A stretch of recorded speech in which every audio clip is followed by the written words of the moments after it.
All right, we'll give it a few more minutes and wait for more people to join in. We'll give it about another 5 minutes or so and get started.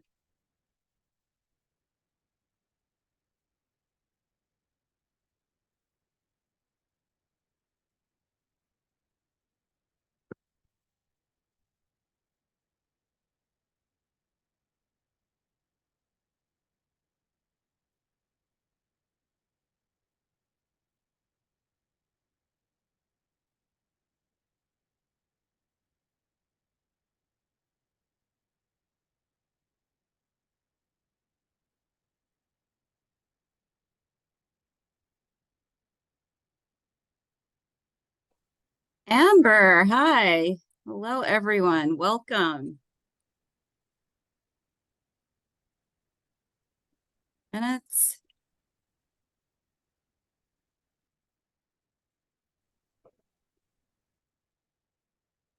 Okay, give it a few more minutes. Let more people join in and we can start.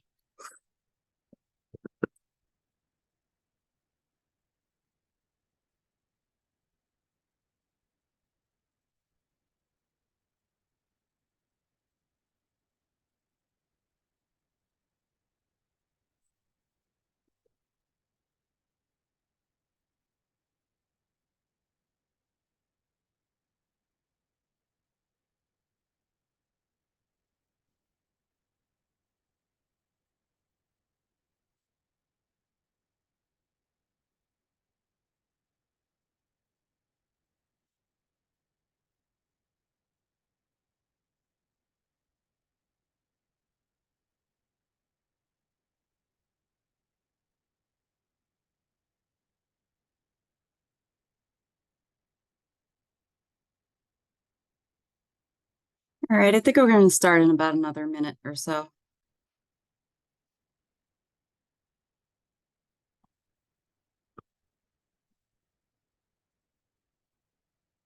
.605, we're going to start.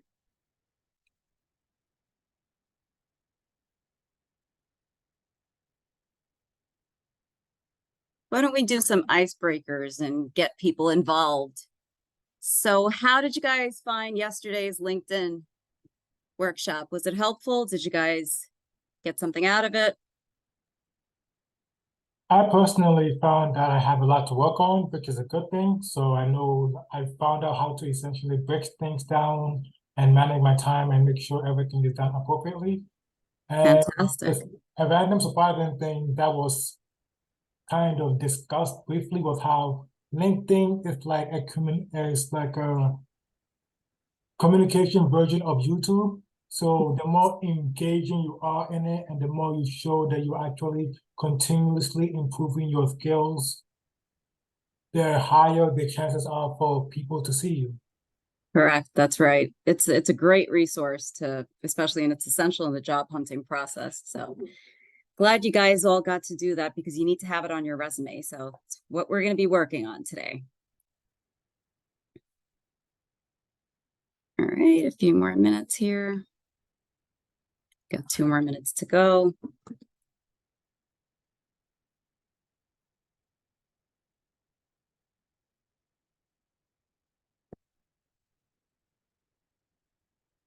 Yes, that workshop was recorded. I believe it was the LinkedIn. This is also recorded as well.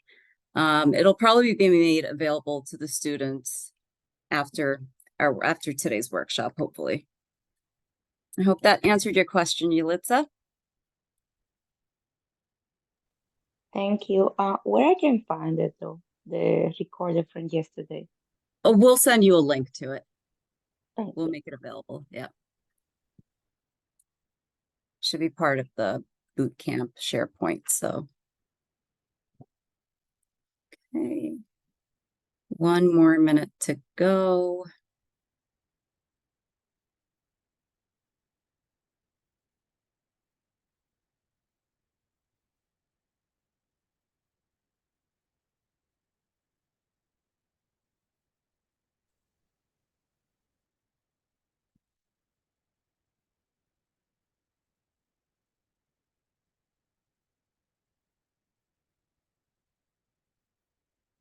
All right, let's get started. So good evening and welcome everyone to today's resume building workshop. I hope you guys can get some useful information out of this, and I hope all your resumes can get up to date and we're good to go. Just a quick question. How many of you have resumes, completed and current resumes on hand at the moment?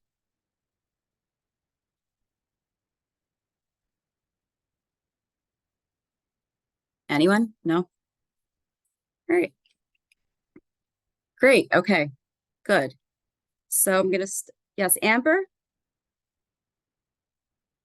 Go ahead, Amber. Oh, no, I was just raising my hand just to let you know I have my resume ready. Okay, perfect. Good. All right, well, let's get started. I'm going to start my slides right now. Today's session is going to be a bit different than yesterday's.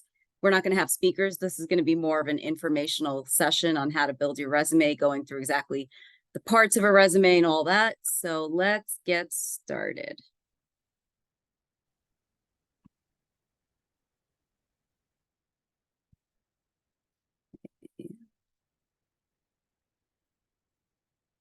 One second.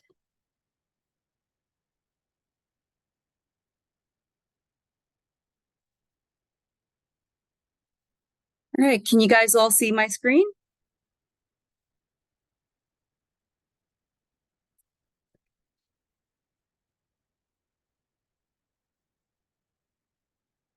All right, perfect.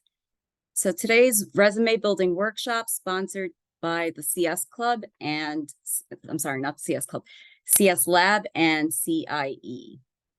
So here's our agenda for today.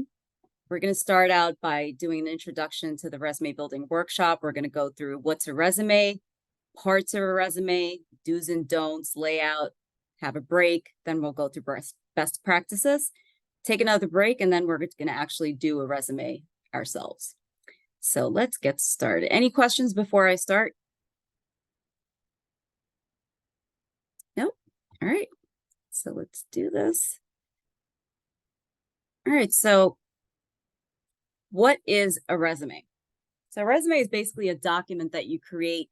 It's sort of like your marketing tool. It's an advertisement of who you are professionally, highlighting your ability to perform in a technical role, and a synopsis about basically your professional history, your education, your professional qualifications, etc.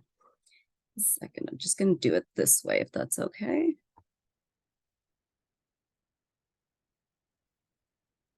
Now, here we go. Now there's 3 types of resumes. There's functional resumes, chronological, and combination. Does anybody know what a functional, chronological, combination resume is? Has anybody heard of it? Let's see. No. Okay. So basically, a functional resume is it's the most basic type of resume. And it's usually when you have a solid career to place, etc. You have some history to put on your resume. That's what it's really for. It's usually in reverse chronological order, which means most recent experience on top and latest on the bottom. So basically a functional resume is your basic resume. A chronological resume is pretty much what I just told you, which is a reverse chronological resume, listing your experience, not focusing so much on function. Combination is obviously a combination of the two. So what we're going to be doing is a combination resume. Most resumes are combination resumes. Now, why do we need a resume? We need a resume to land interviews. To get a chance to be in front of the employer, to interest the employer, to give a positive impression in the first 10 to 20 seconds of an employer reading a resume, because that's practically how much time it takes. So any questions, concerns, any comments on why you think we might need a resume as opposed to a CV or a cover letter or an application? Well, basically, a resume can help you stand out because you can tweak it, you can personalize it, and it's a bit different than a CV, and we'll get to that in a minute. So there's different kinds of resumes. There's technical resumes, and for us, that's what's relevant right now. It's a technical resume. So what is exactly a technical resume? It's a resume that showcases your experience, your skills, your employment history, and you're outlining your abilities. So there's different set of skills. There's hard skills, which are mostly functional skills and technical skills. And then there's soft skills. So we're going to go through each one of those. First, hard skills. For example, if you're a web developer or programmer, it would be the programming languages that you use. It would be HTML, CSS, JavaScript, Java, etc. So that's basically, in a nutshell, what hard skills are. So you would kind of have to list your skills, and then soft skills. We'll talk about this in a second. Soft skills are more your communication, your time management. These are more individual, personalized skills, your communication skills. And normally it's better to have these skills in the body and the technical bullet points and summaries of your summary of professional experience. Now, 1 second. So what's a CV? A CV is a curriculum vitae. So it's different in the sense of a resume, because a resume is a synopsis of your professional experience, your education, your skill set. A CV is a bit more detailed on your educational aspect. It's basically a full history of your academic credentials. So employers prefer CVs when the job requires some level of expertise academically, and usually it's in the field of maybe legal, science, professors, academic, etc. So we're just going to take an example of the CV right here. Just going to show you guys. All right. So this is a CV. Now, if you see here, it's different than a resume because you have a lot more information here. There's core qualifications, certifications and licenses, work experience. So you can be a bit more detailed in your CV. This CV is actually pretty short. Usually CVs can go on to be many, many pages depending on your education level. So that's basically what a CV is. Normally, if you're entry level, especially graduating right out of college, it's not so relevant. So that's basically a CV. So what can you include in a CV that you can't include on a resume? So you can, like I said, it's mostly academic. So it's very full. It's a full description and history of your academic career. So basically any grants, fellowships, any conferences you might have done, teaching experiences, research, memberships. That's pretty much what you can do on a CV. Oops, 1 second. So a CV versus resume. Like I said, CV is a more full, intensive academic. Basically, think of it as a transcript. So it's an open format, whereas a resume has 3 sort of standard formats, which is functional, chronological, combination. CV, as I mentioned, is used for specific industries, and there's sections determined by job, and it's unlimited length, meaning you can have CVs up to 100 pages or so. Resume, on the other hand, it's industry specific. There's 4 essential sections, which is your header, your education, your skills, and your professional experience. And normally resumes are 1 to 2 pages max, and especially for entry level, your resume needs to be only 1 page. Now, before I start the parts of a resume, does anybody have any questions, concerns? Nope. All right. Yes, Amber, go ahead. So my concern is the pages for a resume. I know with a CV it can be as many pages, but with a resume, I do come across personally with going to like the second page. So what would be your recommendation for people who have a lot of experience just overall, but they want to like land that specific tech job? How can they shorten their resume? So, right. So it depends. I mean, let's say you're applying for a specific tech job like web development, and you've had maybe help desk experience in the past. Take out the experience that's not relevant. Try as much as you can to limit it to 1 page, because employers only read it for a couple of seconds at a time. So you're kind of doing yourself a disservice if you include all information in. So one of the ways is just tweak your resume to make it relevant to the job position, if that answers your question. It does. Thank you. All right, great. Okay, so I don't see any more questions, so we're going to keep it moving. Let's see here. Okay. I think that was it, Amber. You were the only one that raised your hand. All right, so parts of the resume. So as I said, we have the header, the objective. Objective is usually like a professional summary. Think of it as a sort of a brief statement, 1 to 3 sentences of about basically who you are professionally. We'll get to that in a minute. And your education, any certificates, badges, you have skills, mostly functional, work experience, projects where you can include your coursework, hackathons, boot camps, volunteer work. And then there's usually a section at the bottom for others where if you want to include your hobbies, if it's relevant to the job, then you should put it in. So for a header, so obviously you're going to have your name, your first name, last name, your email address. It's essential to have your LinkedIn profile in GitHub, especially for tech resumes. What you do not want to ever do is put your mailing address or phone number. Your phone number is more of a personal choice, but just beware that you can fall victim to spam. So I'm just going to pull up a resume here that I have for you guys.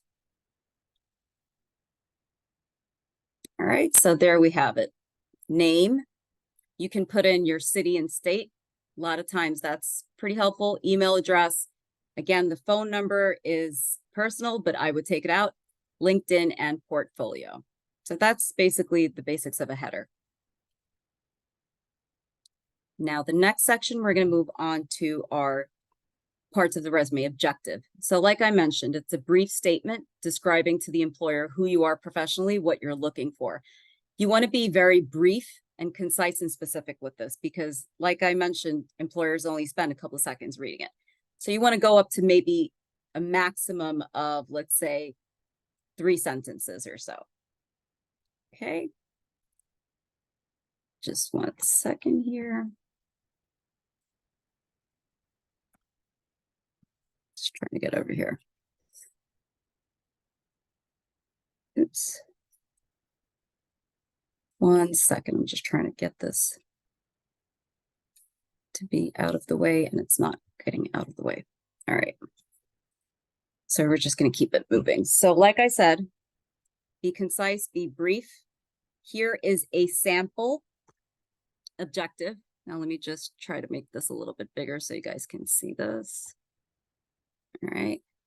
And admit. There we go. Now, here's an example of a sample objective. An innovative and dedicated software engineer with a proven track of successful projects and client satisfaction, seeking to leverage my expertise to improve the software development process at ABC company. So why is this exactly effective? This is effective because it highlights the applicant's success in the past, and it's also expressing a desire to use the past knowledge to contribute to the company's growth. So you kind of want to have something like this where you kind of put into 1 sentence what your previous professional history is and what you're seeking to do at this current job position that you are applying for. So you want to focus on verbs such as dedicated, innovative, etc. Okay. And I can just get this up here. I think we covered that. So the next one, I have another example for you guys.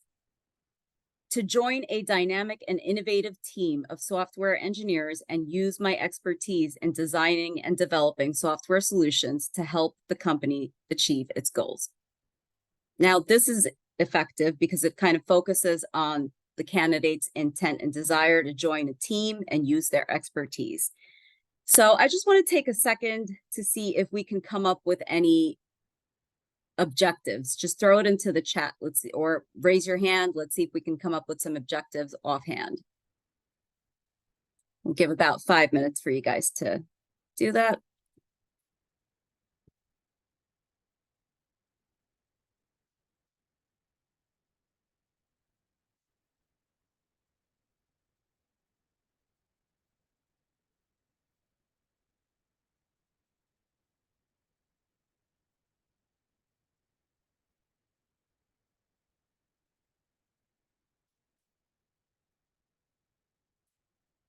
Yes, Christopher, come up with an objective, just 1 to 3 sentences, pretend you're applying for a job. I just want to see if you guys can like just give me something quick. Just 1 to 2 sentences about a job. Pretend you're applying for a software engineer position. Come up with a 1 to 2 sentence objective about your past professional history, and why you're interested in this position.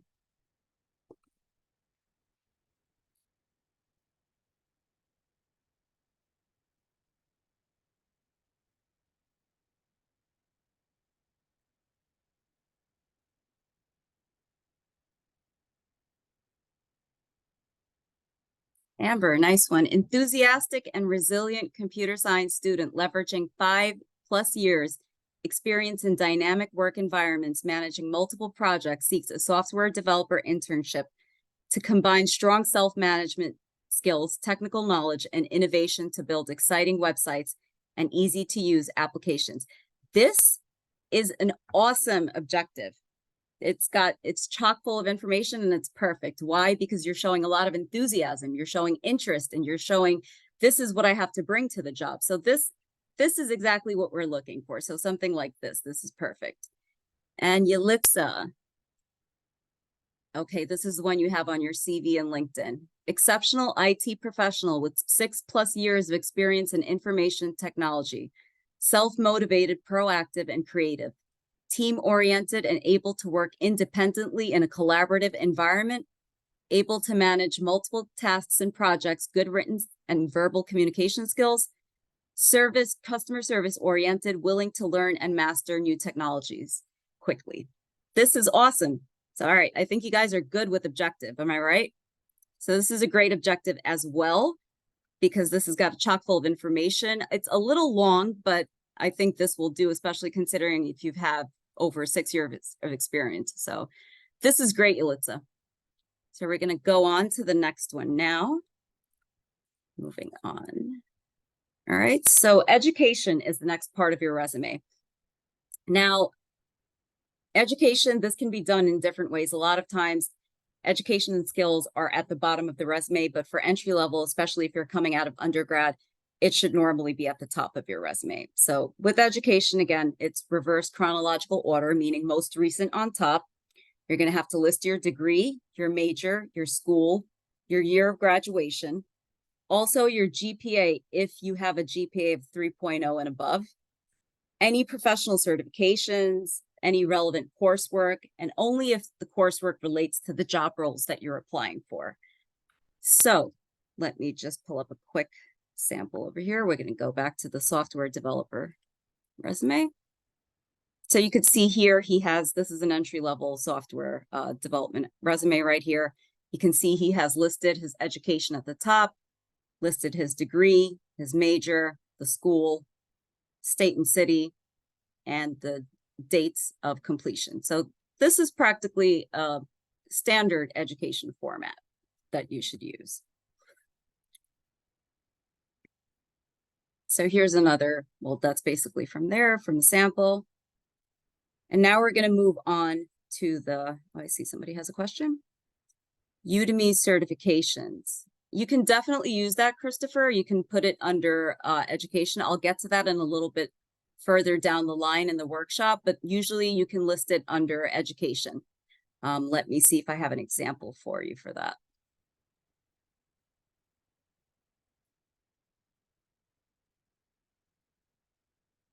One second, not this one.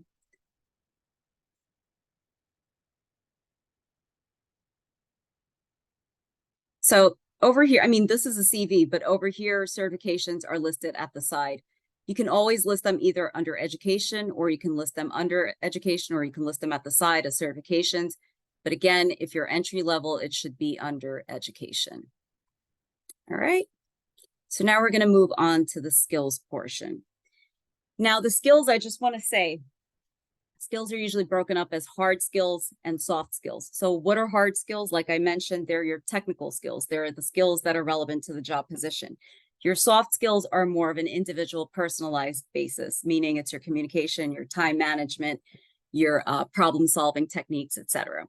So with skills, you kind of want to use the STAR method, which is sort of situation, tasks, action, and result. Situation is where you kind of describe the context and so the reason I'm bringing up the STAR method is a lot of times, besides just listing skills on this top portion of your resume, you can also explain your skills in your job summary. So that's basically what the STAR method is for. It's for how you're going to go about describing your professional summary and incorporating your skills into that. So we'll get to that in just a second. I just want to show you guys some examples here. 1 second. Sure, Christopher. So skills. So like I said, technical skills. You can break up, usually for computer science or information technology related sector resume, you kind of want to break up your technical skills such as programming, data analytics, app or iOS development, etc. So here's a quick example of how you can do that. So you can basically just list out the key skills such as this, or you can actually list it out such as languages, Java, JavaScript, SQL, XML, etc., frameworks, Apache struts, J2EE, APIs, software, databases. Anybody have a question? I just heard somebody unmute themselves. Jason, do you have a question? No, okay. So this is how you can basically break up your technical skills, and it's easy to read, helps employers look at and get exactly what they want. No problem, Jason. All right, so we're going to go back up here. I just want to describe the STAR method. So the STAR method, like I said, it's situation, task, action, and result. So it's always focus on the action and what the result was. Focus on the situation, describe the context, nature of the problem or task that you were faced with. With the task, describe the task that needed to be done. Action, describe the action. What skills did you actually apply to the task? How did you overcome the task? And the result of your actions. So for example, the situation can be your previous workspace, or college or school, or whatever project that you've worked on. And then the task can be a certain problem that you had to solve, work in a team, work with different languages, with different programming languages, different softwares, etc. And your action is, for example, if you're a web developer and you've been given a task to create a website, an action is what technologies did you use to do this? What scripting did you use, etc. And the result would be, well, the end result would be a website of whatever it is that you're putting together at the time, and that would be your end result. So basically it's the end result, the goal and value to the company that you're bringing. All right, so let's keep this going here. So soft skills, like I mentioned, soft skills are listening, communication, presentation, problem solving. You can highlight your soft skills in the summary or accomplishments of your work experience, the bulleted points. And the hard technical skills, like I mentioned, are the programming languages, database management. This is what you put in your skills section of your resume. So here it is. And also I wanted to bring up another thing. A lot of times for programmers or developers, you kind of want to gauge your skill level, meaning if it's intermediate, proficient, expert, etc. So a lot of times you can do that in your skills section as well, such as this. And just to show you a little bit more detail of that. Now over here, for example, you can put in some visuals and gauge yourself of how proficient you are in each technologies or languages that you are using. Now we're going to move on to work experience. So work experience, like I mentioned in the beginning, is always in reverse chronological order, most recent first, and it's up to 10 years of experience. So I know somebody mentioned what happens if you have many years of experience and if it's going over 2 pages, what do you do then? You got to cut it down to see if it's relevant to what you're applying for. If it's not relevant, you take it out. If it is relevant and you feel that it's helpful to you and it'll benefit you in getting the job, like an interview, go for it. So usually what you have to have is the position title, the name of your company, location, city and state, and your dates of employment. And typically you'll have about 3 or 5 bullet points of your role and accomplishments. So let's just jump to this one that I wanted to show you guys quickly.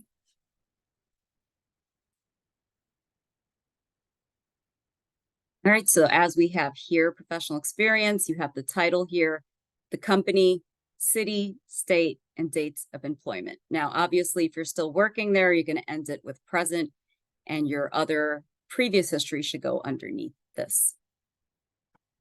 Right?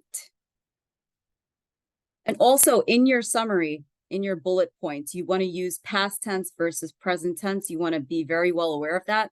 If it's a job that you no longer are working with, obviously you're going to be using past tense. You also kind of want to give specifics, amounts, years, percentages, if it's relevant to your job position. For example, let's say you're in project management, you brought in a book of business of 2 million or so, you want to put that in there. So that's beneficial to your resume. All right. So here's a sample work experience. Here's the title, Junior Software Developer. Here's the company, DocStock Inc. in San Francisco, City and State, California, from June 2022 to present. So this is about 2 bullet points right here. And notice how it doesn't go over more than 3 lines. You kind of want to keep this brief as well, especially if you have a lot on your resume. If not, it's okay. You can have up to maybe 2 sentences max in each bullet point, but each bullet point should only have 1 sentence each, if that makes sense. Any questions so far? Questions, comments, concerns? Nope. Okay. Now, projects. So a lot of times when you're coming out of undergraduate and you don't have much experience, you've probably worked on projects. You probably worked on projects in coursework, in your hackathons, in your clubs, whatever it is. So that you can definitely put on your resume under the section is projects, or you can call it academic experience. And typically this goes below your professional work experience. And here is a sample of how you can put that on your resume. So you can list here, they've listed it as academic projects. Could we be able to use project use? Absolutely, you can use whichever projects that are pertinent and relevant to the job that you're applying for. Those should be on there. Okay, Jason? All right, so that you could definitely put that on there. So these are for your academic projects, and the format is pretty similar to your work experience, meaning you're going to put in whatever the project was, the project title. You're going to put in where it was from. If it was academic, university, or if it was company related, you would put either the university name or the company name, city, state, and the dates that you've completed the project. I see some more questions here. All right, Christopher, I have some irrelevant work experience. How can you use it to your advantage to get into tech or should?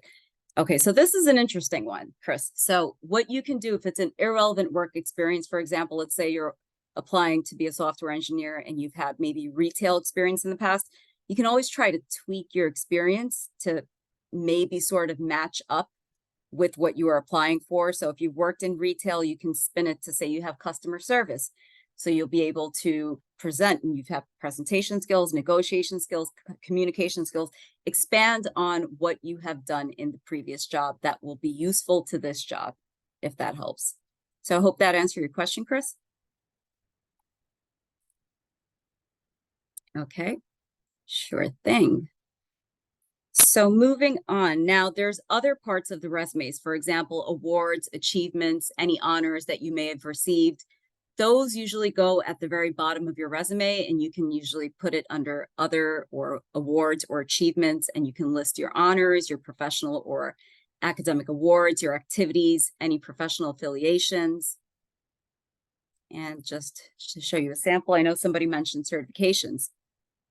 Certifications can usually go under their own section, or you, like I mentioned before, you can put it in with under the education portion as well.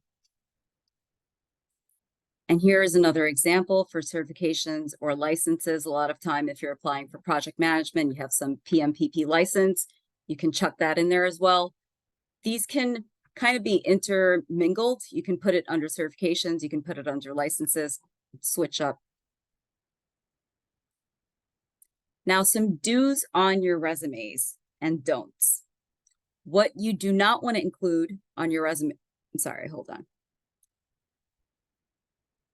Let's do some don'ts first. So what don't you want to include on your resume? You don't want to list anything that is not related to the job role. You don't want to write references upon request. You don't want to use any personal pronouns like I, me, or my. You don't want it to come off as conversational because this is a professional document that you're trying to show to the employer.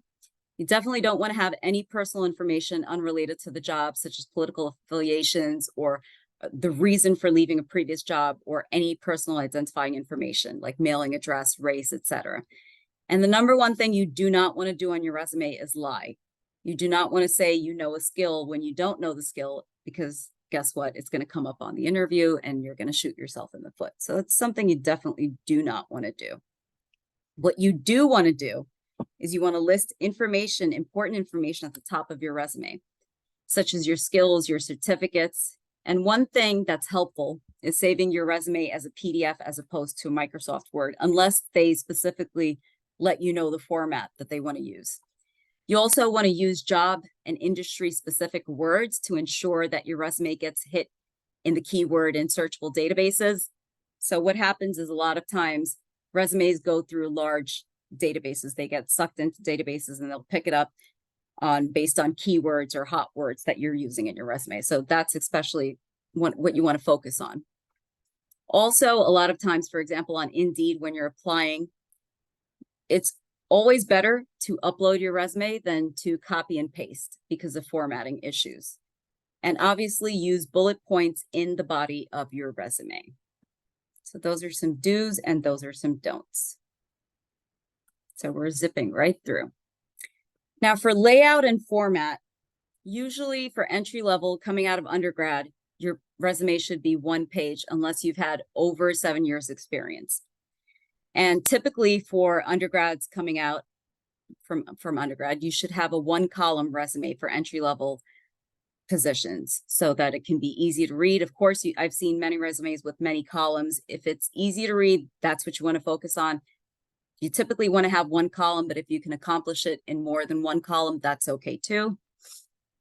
Now you want to be consistent in your design styles, meaning you don't want to have many colors. You don't want to have different fonts and borders and visuals to throw it off. This is something you want to be that's easy to read. And you definitely want to use bullet points and always spelling and grammar check. It's easy to miss. You always want to make sure your spelling and grammar are on point on a resume, because that can throw you off very quickly and you can go to the bottom of the barrel. Verbiage. So the type of language you want to use in your resume are action verbs. You want to summarize your accomplishments, your successes. You want to have relevant, marketable information, meaning information that's pertinent to the job that you're applying for. You want to use bulleted lists, and you want to try to keep each work experience summary to maybe about 3 to 5 bullet points max. And you, as I mentioned, you want to use past tense for work in the past and present if you are still at the job. And again, be honest, because temptation to exaggerate is tremendous and it can backfire. So the best practices, we're going to hold off on the best practices just for 1 second and see if you guys have any questions, concerns about layout, verbiage, the do's and don'ts. Any questions? No. All right, we're going to hop on. We're going to hop on to best practices now, and we're going to go through basically what the best practices of a technical resume are. As mentioned, you want to keep your resume to 1 page. You want to tailor your resume specific to the job role. Digital versus paper. What's the difference? Big difference. Digital, you can make your resume searchable. You can make your resume clickable. Paper is more when you're in front of the employer, when it's an in-person interview. And the other thing that is pretty important is how often should you update your resume?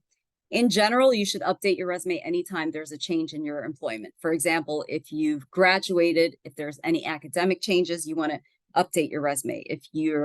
Even if you're not currently job hunting, you just want to keep your resume current. You want to keep your skills current, because you never know, there might be a potential opportunity and you want to be ready for that opportunity.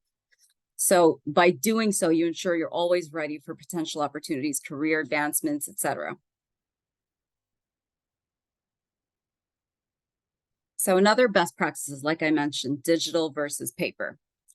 As I mentioned, digital, easy for sharing and accessibility, convenient for employers to access and review, versatility, customization. You can create multiple versions. You can create links to your portfolios, your LinkedIn profiles, or other digital resources that would help you stand out. And you want keyword optimization because it's going to get sucked through to a database. All right. Now with paper, the printed versions of your resume are that you can physically hand out to employers. That's basically what a paper resume is. And it's usually for job fairs, for in-person interviews. For job fairs, typically you want to have about 15 to 20 resumes on hand at least to hand out. So you want to be aware of face-to-face interactions because it's a tangible document that allows for sort of a personal and immediate connection. And also you want to have some industry and job specific practices, meaning you want graphic design to show off your skills. So you want to kind of go search, look at resumes for software engineers, look at resumes for front-end developers, see how they're formatted. You kind of want to follow that.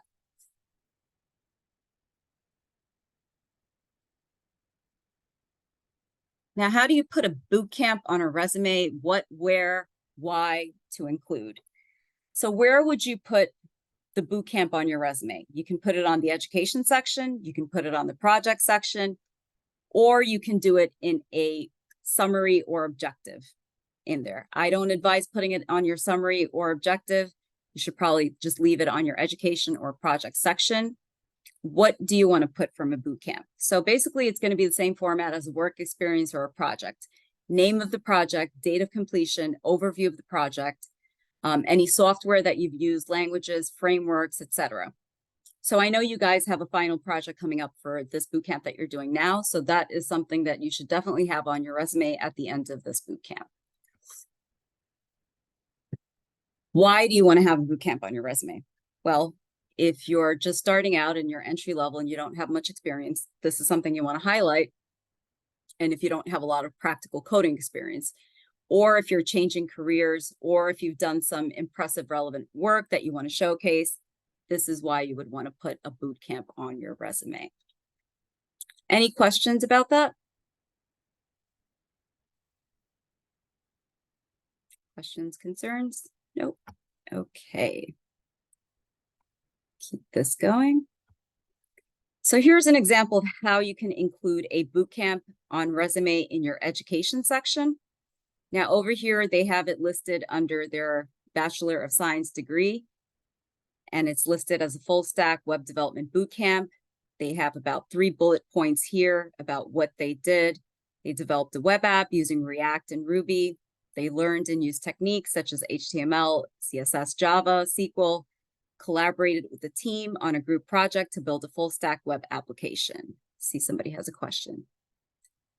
This will be probably sent out to you at the end of the workshop, so this will be made available to everyone. Okay. I believe we can, there's probably a link that will probably be sent out by either Yanilda or one of us. So this will definitely be made available. Now, this is an example of how to put your boot camp in your objective section. Like I said, I don't recommend it, but if you want to, it's a personal choice. You can chuck it in there. For example, this person has it as he's a data scientist, ex-business development and product marketer, transitioning into a data science role after completing ABC bootcamp. So I guess that's relevant in that sense. Over 5 years of experience, blah, blah, blah. So you can chuck it in there, but like I said, I wouldn't do it because you're just like, it's just glazing over. It's in a sentence and you can easily miss it. See, somebody has a question. Okay, thanks. All right. You can also put your bootcamp in the project section of your resume like they have over here. This person has it listed under projects, and under here, resume worded developer, GitHub link, the technologies they've used, what they've designed, implemented, and enabled users to be recommended. I guess that's the outcome. So notice how they've used specific numbers, like I mentioned. This is kind of what you want because this is what employers want to see. They want to see specific data points on your resume that's relevant to the job position.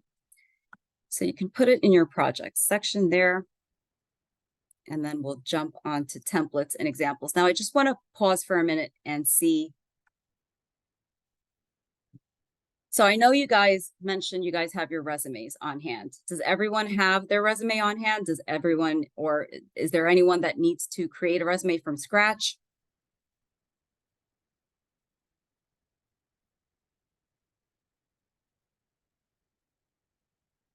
Okay, I see some in the chat. Got mine. Okay, great. Sylvester, I need to work on mine. Sylvester, do you mind sharing exactly what you would like to work on your resume with? Maybe it's something that could help everyone.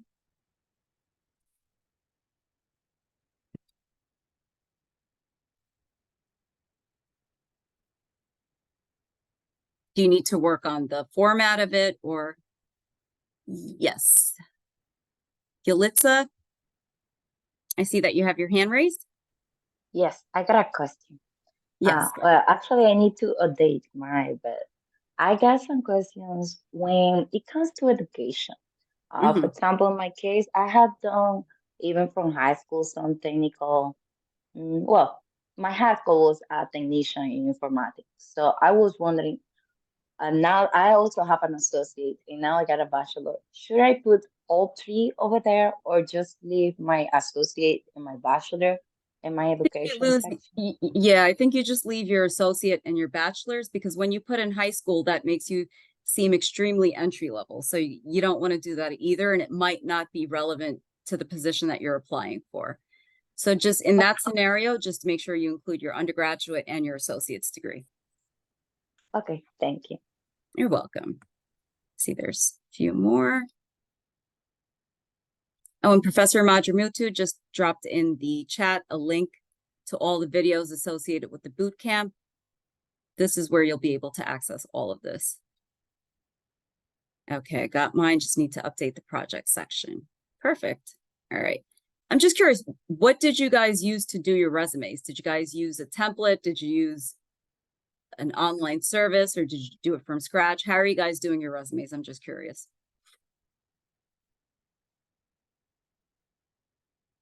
Template from Google Docs. Okay, great. That's pretty good. Template and from scratch. Perfect, Amber. Nice. I think I've seen Amber's resume and it's a pretty solid one. So you're good to go, Amber.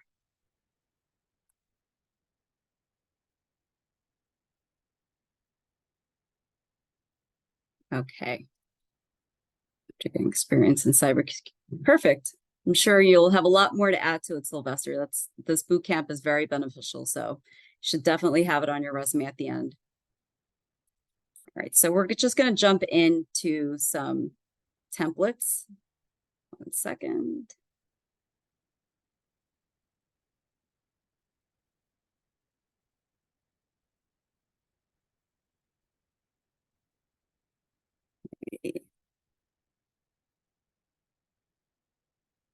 One second, let's just get this up and running.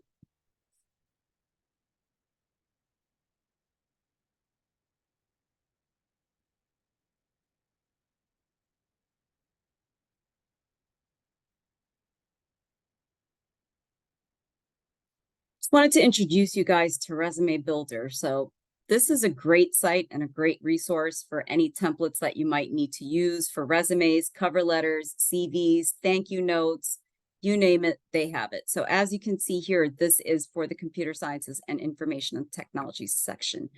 I'm going to go in here and just to show you guys how to get there.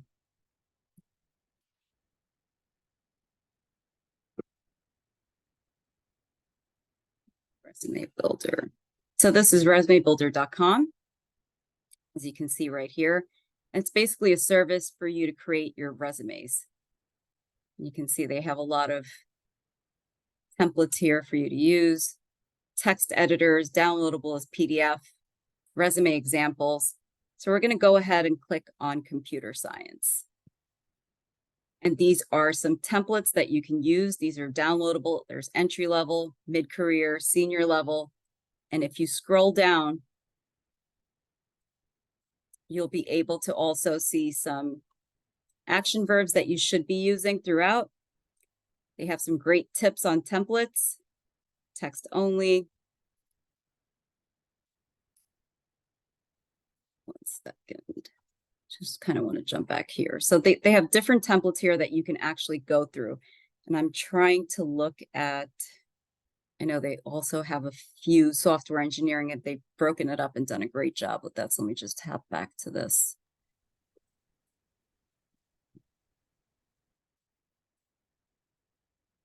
So you go to resume examples.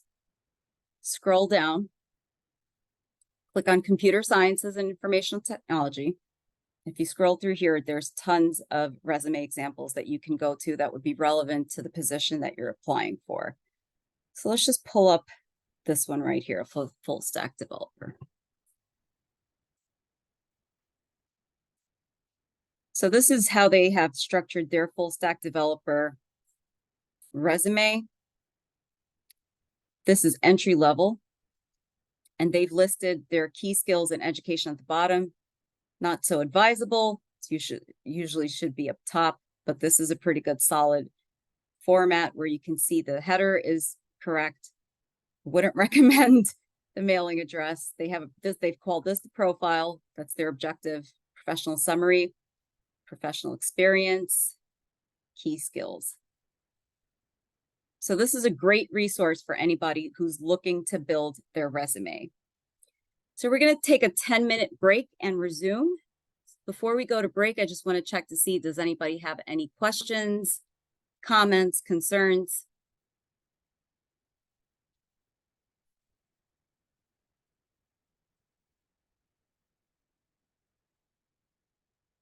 Nope. Okay, so it's 6:51 right now, so we will be back here by 7:01 p.m. Oh, yes, Yelitsa, you have a question? Yeah, I just saw that when you scroll down, they put the education section last. So that is a good idea to do so. Yeah, It's not it's not such a great idea, especially if you're entry level coming out of undergraduate, because employers want to see certain key information up top, because this person actually has, I mean, they don't have a ton of experience. They have like 2 internships, but this should typically be up top. They want to be, you want it to be readily seeable, readily viewable to employers. correct. So in this platform, you can kind of customize those templates.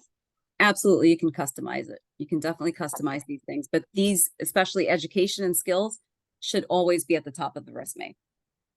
Got it. Thank you. No problem. All right, so we'll see you back here at 7:02 now, 7:02 p.m., 10-minute break. Okay.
All right, welcome back, everyone.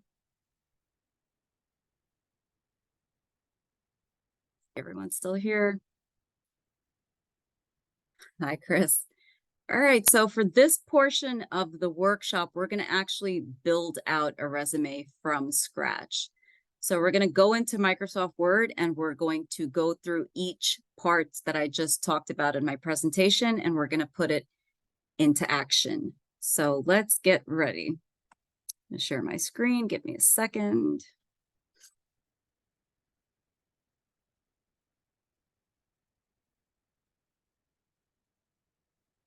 All right. So if you guys can see my screen right now, I have up a sample computer science resume. This is what we use at Lehman College as a sample computer science resume. It's got all the portions that we just talked about: projects, events, experiences, others. So let's start from scratch. So up top, we're going to have our name portion here. First name. All right, let's use a fake name. How about that? So we're going to start with the header. Now, as we see here, it's a very simple resume, and this is perfectly fine. Simple is kind of the way you want to go, especially when you're entry level. Now we see here that there's a phone number, an email address. Let's go ahead and do that. Let's say email address right here.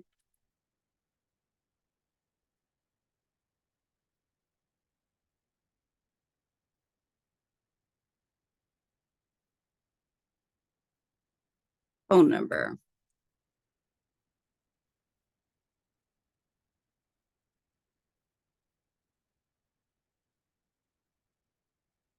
And as you can see here, there's phone number and email address right next to each other. Down below, you have your portfolio, usually your GitHub. I hope you guys all have a GitHub account. I know you guys all did a LinkedIn yesterday, so I hope your LinkedIn is at least up to date. So we're going to go ahead and put in our GitHub link right here.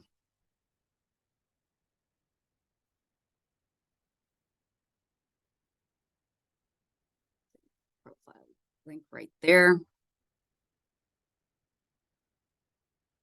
Does it have to be specific font?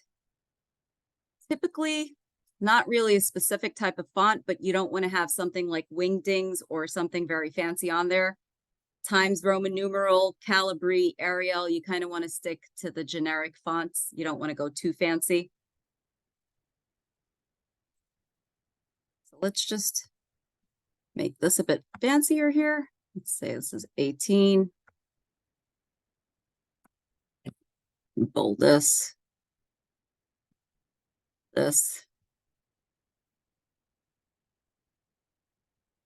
Formatting issues. Spacing here. Add. Okay. So that's our header section right here. That's what we're going to do. We're going to have our first name, last name, email address right here, and phone number. Now I'm just going to check it up here. Stylistically, it's a little bit better. LinkedIn profile. Now, as we mentioned, we do not want to include our mailing address. Why do we not want to include it? We don't want to fall victim to spam. These resumes get sent through many databases over many servers. You don't know everyone that's having access to it, so you want to protect your identity. That's why we are going to leave our mailing address off of our resume. Now for the next section, I mentioned we should have education and skills up top. So that is what we are going to do. Put education here. If you want to include some art or some lines, you can have a line. Sort of divide it out. There we go. Education. So like I mentioned, for education, the format should be the degree, the college, city and state, the dates of graduation or the dates that you've attended that particular college. So let's hop back over here. Say science, computer science. Hop back over. You want to make sure you have your GPA if it is higher than 3.0 or above. If it's not, leave it out. Science, let's say GPA 4.0. And then you want to do your dates of completion. Let's say August 2022 to June 2026. And that's your dates of graduation right there. If you're still in school, you can usually use this right here, expected date of graduation, or here, present.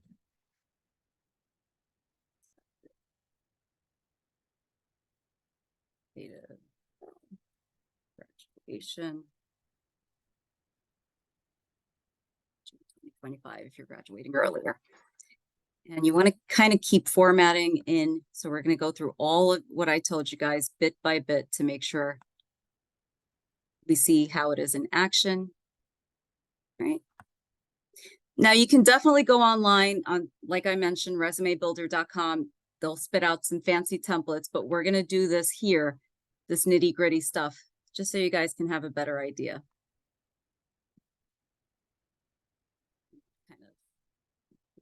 Increase the font size right there. Maybe make this a little bit bigger. There we go. Education. And I also mentioned if the job you are applying for, if you've done any relevant coursework, this is where you can actually include that work. So for example, in our sample computer science Lehman resume right here, this person has included database management, introduction to web design, mobile programming. So maybe we want to include some relevant coursework such as algorithms, creating systems, sales, development, machine learning. So that's where you can chuck in your relevant or related coursework. Any academic honors, that can also go under your education section. It actually should go under your education section. So you can have,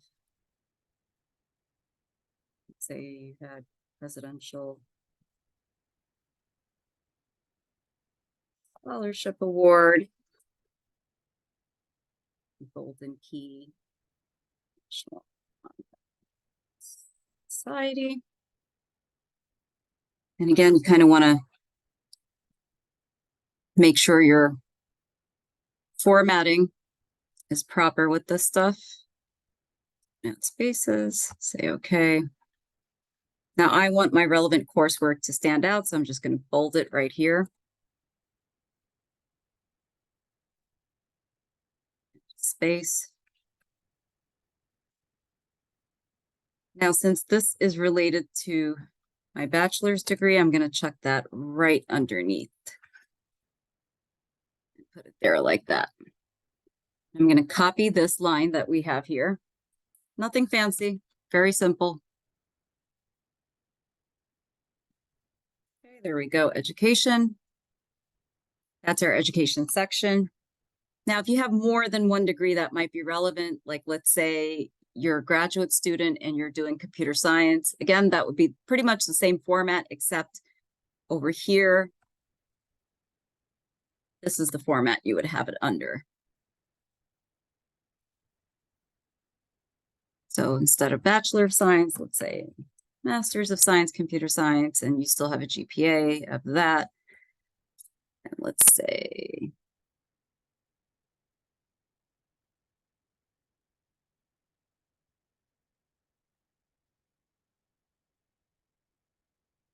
all right, so that's what we're going to do with that. Let's say 2026, how about that? So that's how you would list if you have multiple degrees that you would like to list here. Again, make sure it's relevant. And I know a lot of you asked about certifications, licenses. The way we have it broken up here, we've named it professional training and development. And as you can see, this person's had quite a few certifications. Now, I'm going to show you how to put that under here. Oops.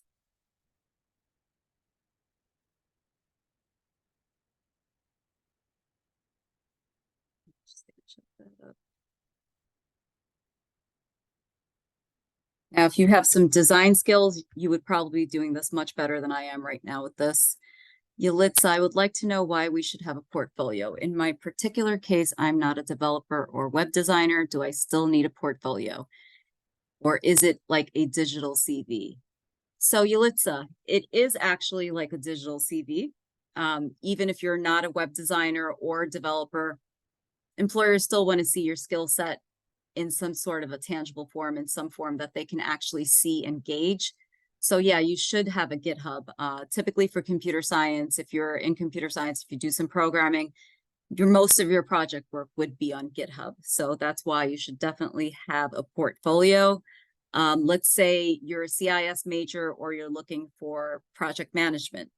You can have a portfolio as well for that, depending on exactly what you did. If you've done any coding, any development, that should probably go under there. So I hope that answered your question, Yalitza. We'll take all Thank you. questions. No problem. We'll take all questions in about, I'd say like 10 minutes or so. I'll pause as we go through each section to see if you guys have any questions about that section. And then we'll take all the other questions at the end, if that helps. All right. So this is the education section. As I mentioned, this is how to list it under. And now we're moving on to things such as professional licenses, certifications, etc. So professional training and development here. I'm going to call my section certificates and professional training. So for certificates, let's just grab some sample ones that they've had here. Notice how they have it broken up. They have the company or the place where they've attained their certification or training program. They've named the program or whatever the project name is or whatever the certification name is over here. And again, the date of completion. So we're going to follow that. We're just going to grab a few from here. Put it on there.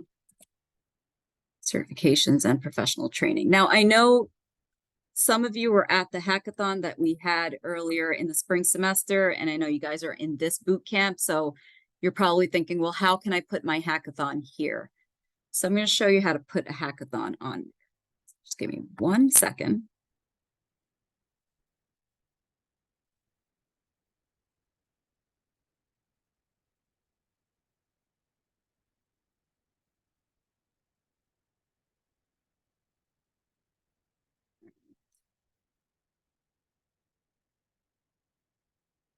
So for example, if you've attended the hackathon at Lehman during the spring 2023 semesters, this is how you would do this. You can either list it here or you can list it in your project section of your resume. And the difference between that is here, you're just listing that you've attended the hackathon and that's it. In your project section, obviously you can go into more details with bulleted points. So this is just for sample purposes. I'm just going to put in the hackathon right here. And this was, I believe it was it May? May of 2023, let's say that. And then we have the full stack web developer bootcamp that we are doing now. April, thank you, Amber. God, it's such a blur now. So April 2023, full stack web developer. Now this would be June 2023. So this is kind of really how you would list it. And of course, grab it from here.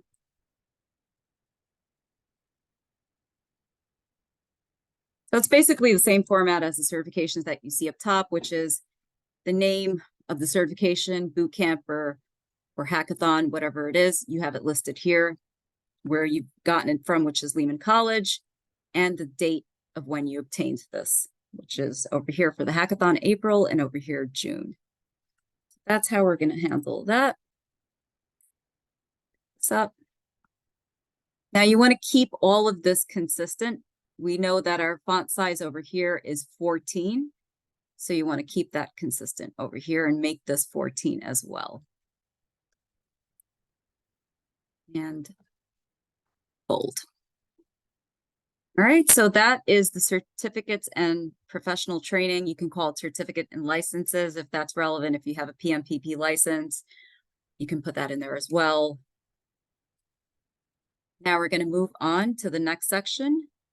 Does anybody have any questions about the education section or the certificate section so far? Okay, we're going to keep it moving. Don't see any hands up. So now we're going to go on to the skills section of our resume. So the way they have it here for our Lehman resume, they've broken it up very nicely. They've done networking, they've done operating systems, they've broken up the languages, graphics, cloud computing. So this is kind of exactly what you want to see, exactly what an employer wants to see in an entry-level computer science resume, because it's easier to read, it's easier to gauge, and you're showing that you know what you're talking about. So you're not just listing, for example, Python, Adobe, JavaScript, Sketch. You don't want to do things like that, especially it might come off like you don't know what you're doing. So it's always better to kind of break it up and be as specific as possible. So let's go ahead and do our technical skills section here. I'm going to call this skills.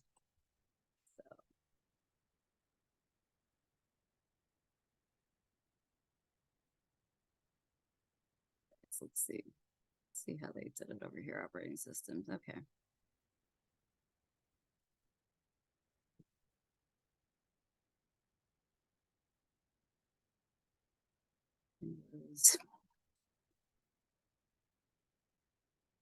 Right, let's do that. Programming languages, since Lehman is very heavy on Java, we're going to stick to Java. Python, SQL. C++ is not that used anymore, but still pretty up there. It's still one of the most basic object-oriented programming languages. And we're going to have one more section in here. Let's pick cloud computing.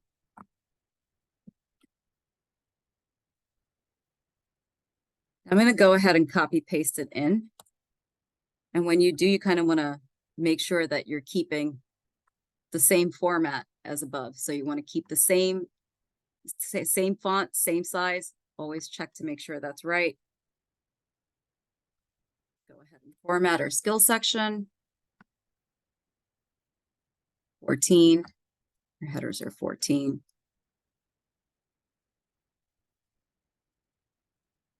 And you kind of want to be consistent. I'm unbolding my colon just because you want to keep it as consistent as possible. Does it matter? Yes and no. It depends on who's looking at your resume. You want to cover your bases. Okay. Let's see, there's a question in the chat. Jason, where would HTML, CSS go since they're markup languages? Good question. So they would actually go here because it is a language. I mean, I get it's not, but it is. It's more scripting. So you would put that into here. If that helps, Jason. Okay. Now I just want to jump back to our sample resume. Notice how this person has fluent in Spanish here. Now this is it's not a hard skill. It's not a technical skill, but still a skill that's pretty relevant. A lot of times the job description may ask for fluency in certain languages. If that's the case, you should definitely check that in there. If not, it may or may not be relevant, so you might want to take it out. So just go ahead and list some languages.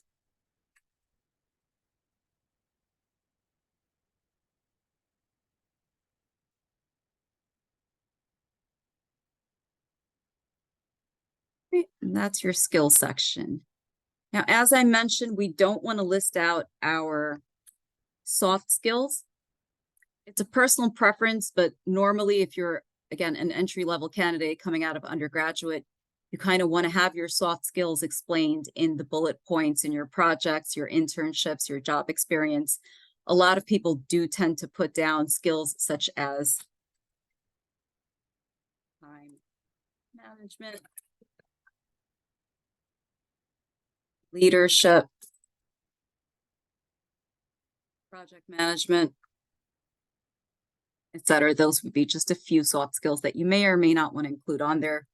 So I just don't want to include it on there because it's an entry-level resume, so I'm going to leave it out of mine.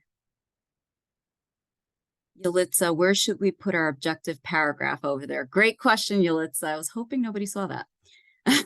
So usually your objective section should go right above your education. So typically it's always at the most top of your resume. It can either go above your education or beneath your education. So let's go ahead and do an objective or professional. I'm just confirming.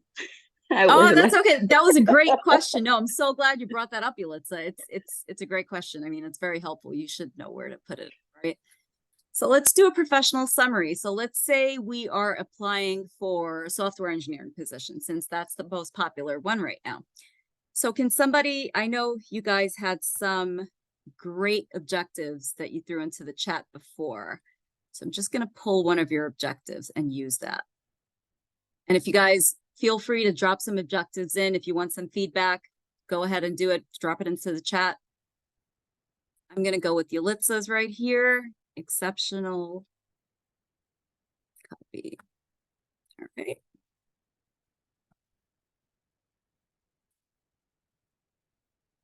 All right, so professional summary. And you can either call it professional summary or objective. Totally personal preference. Now this is, again, it's a personal preference. If you want to have an objective on your resume or not, completely up to you. Does it help?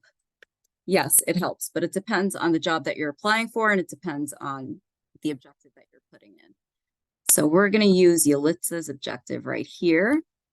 Exceptional IT professional with 6+ years of experience in information technology, seeking a position in software engineering. Self-motivated, proactive, and creative.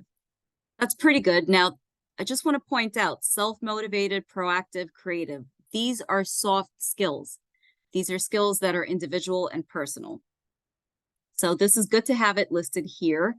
I personally, I would take it out of here just because you might be able to showcase more of that with your professional summary and your bulleted points, or you can leave it in here too. That's totally fine.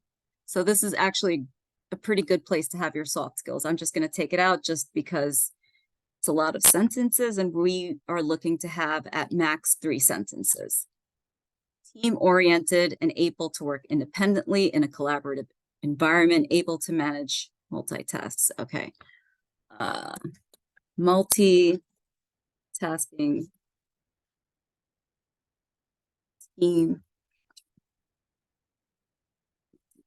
team-oriented. So instead of saying able to manage multiple tasks and projects simultaneously, we're just going to go ahead and say multitasking, team-oriented.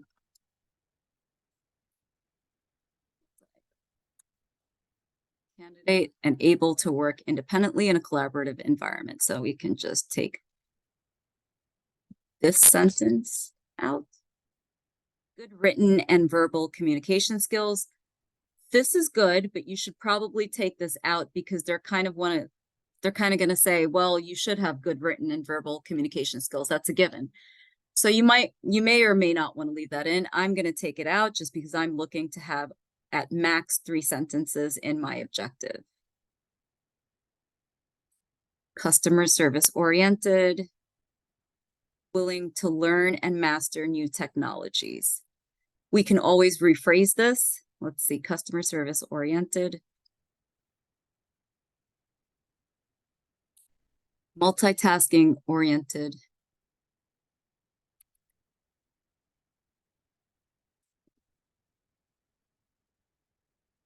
Multitasking team player. Who is able to work independently in a collaborative environment. I think that's pretty good. So we're down to 2 sentences here.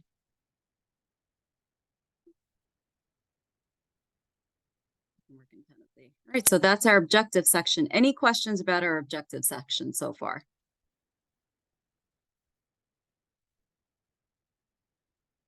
Okay, so we're going to keep this moving. So that's our objective section. You want to keep it brief. You want to let them know who you are professionally, which is an IT professional with 6+ years of experience, the position that you're seeking, who you are professionally. Obviously, this is very basic. You can definitely expand on this, add another sentence. Totally fine. I'm doing this just for brevity's sake and to just keep it short and simple for now. Multitasking team player who can work independently in a collaborative environment. Perfect. So that's your objective section. All right, now we're going to move on. We finished our skills section. We've listed all our technical hard skills over here. We've listed other skills that may be relevant to the job, such as any languages that they may require. And we're going to move on to the next section, which is going to be our professional experience. Now, in our sample Lehman resume, we've put projects and events up top, and we've used experience below. This is a total personal preference, but I recommend that you put your professional experience up top and then your projects and events at the bottom, because employers want to see your professional history readily before they see your projects and events. If you have if you have significant professional experience, that is. If you don't, it's okay to go ahead and use this format of where you have your projects and events up top and your experience at the bottom. So we're going to go ahead and make an experience section here.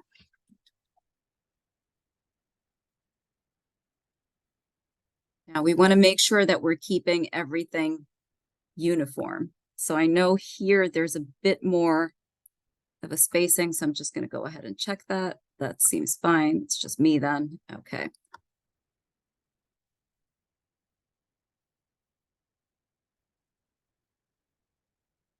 I'm just going to move this up here.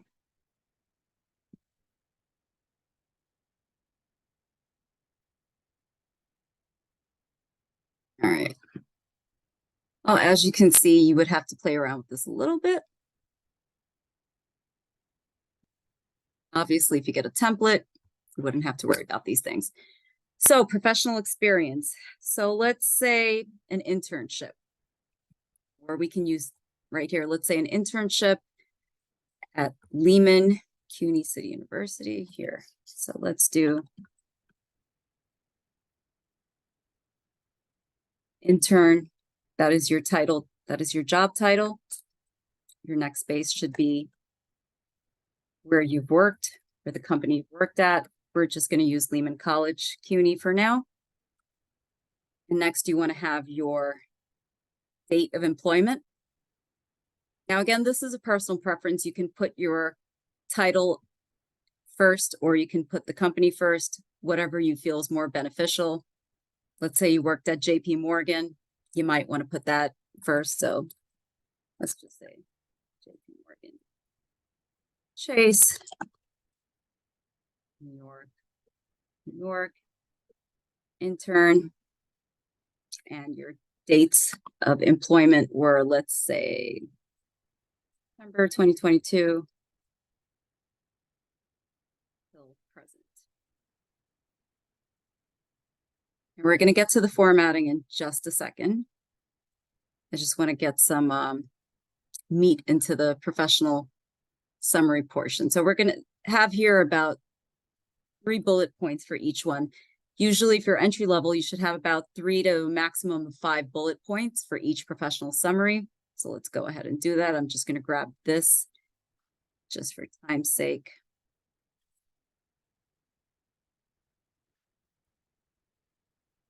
Here. So there you have your bulleted points again. Second.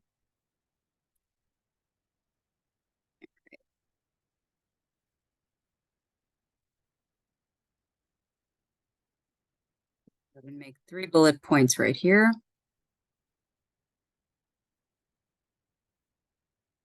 have it. This usually should be bolded. Again, this is a personal preference. You can just bold either the company or the title, or you can bold all. Just whatever you do, be consistent. Over here, this is not consistent at all, as you can see. So I'm going to go ahead and make sure the color is automatic. That should have done it. Right, Calibri 11. And just one quick thing about font size. Your font size should be anywhere between 12 to 10, not less than 10. Okay. And let's list out another experience. Let's say this one was at college, CUNY, New York. And as you can see, we're already going over one page, and I'll show you how to fix that. in just Yeah, a I was second. about to say the longest page that I have ever seen. Yeah, exactly. So here, let's just do this pretty quickly over here. Let's say lab technician. And let's say that you're applying for software engineering position. Now, how can you tweak a lab tech position to software engineering? See, you can say, I don't know why this keeps coming out in black. That's very strange. We'll just have to fix it later. All right. Mentored group of students. Completion of technical projects using Java and Python. Let's see. What else can we just grab from here? Right, this is pretty good also. Identified strengths and weaknesses.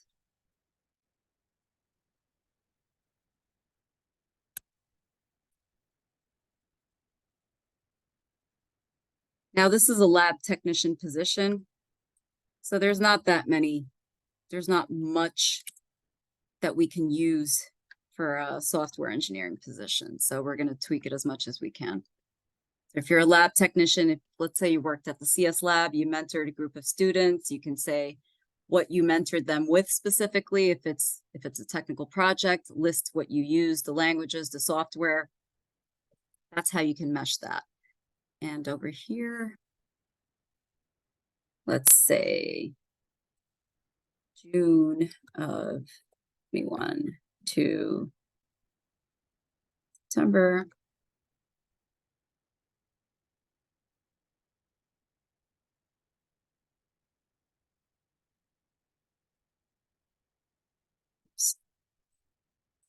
There we go.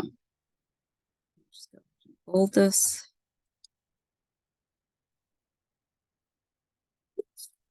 Okay. Now I'm going to play around with the margins just a little bit, which you can do. It's a design. Hold on. Oh, it's not a design.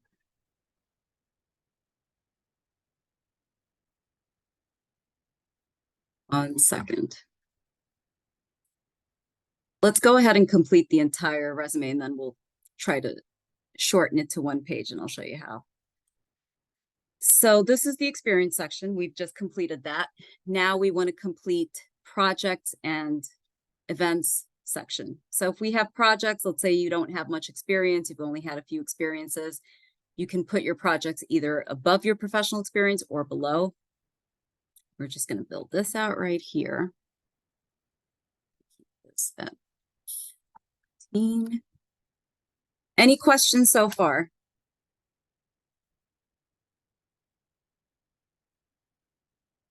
Play around with the spacing over here.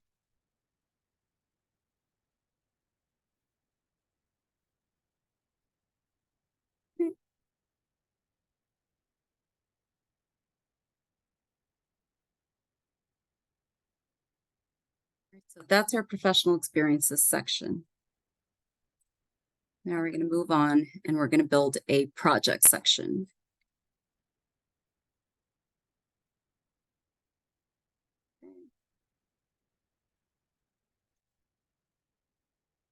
projects. Now, I know that you guys have, some of you have had the hackathon in the previous spring semester. So how do we put hackathon on your resume? This is how you do it. Let's grab here. And it's going to be similar to your work experience in the sense of the company, city and state, not so much. You could put it in or not. The position, and then you're going to have a description right here. So let's go ahead and put that in. Let's say Lehman College.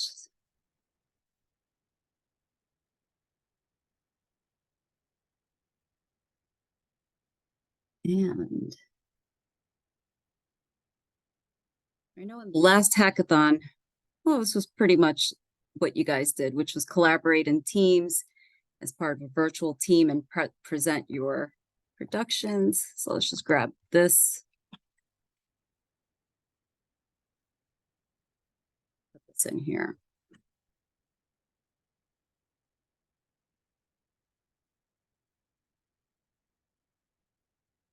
All right.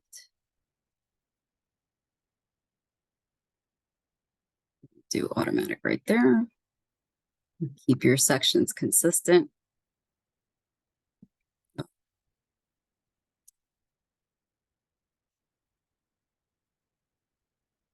As you can see, the line is moving, so we're going to just chuck this back up right there. There we go. All right. I'm going to keep this consistent.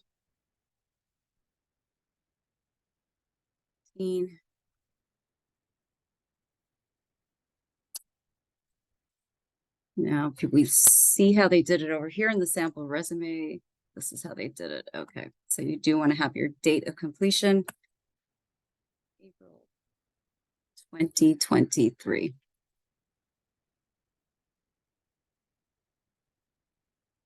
Okay, and then let's say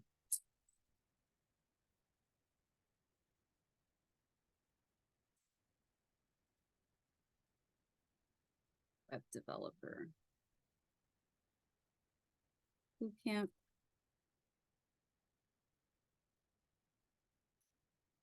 So can you guys give me a sample of what you would like to put in right here for your full stack web developer bootcamp? Just throw it into the chat if you can. What would your summary of this bootcamp be? Because I know you guys are doing a final project. So give me something about the final project.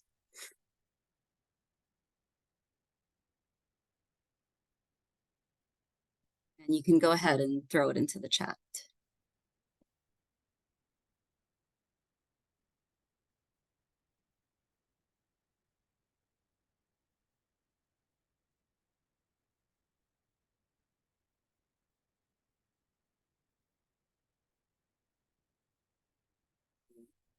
Yeah, are you guys doing a final project for the boot camp?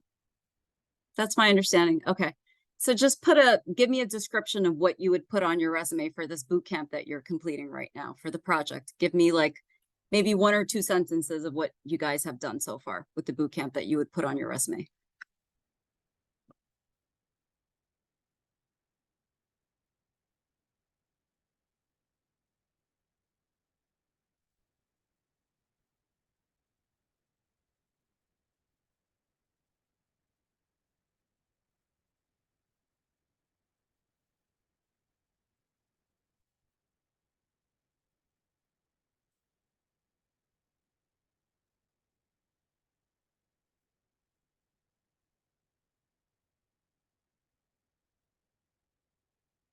One or two sentences.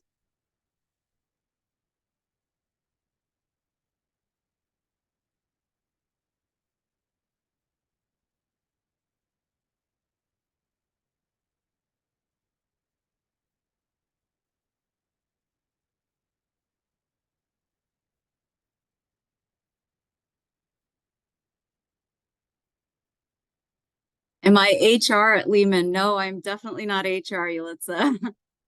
Not HR at all. Okay. I mean, how you know it all? Like there is a class or something over there that I did not take.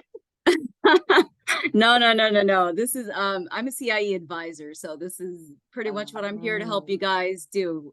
Fix your resume, your cover letters, help you guys polish this up and make sure you guys land some internships and jobs, because this is very important. Okay, so Yeah, I know. I see Christopher has dropped and developed a full stack project using what we learned during the duration of the boot camp using React and Express. Okay, this is pretty good. So let's take that.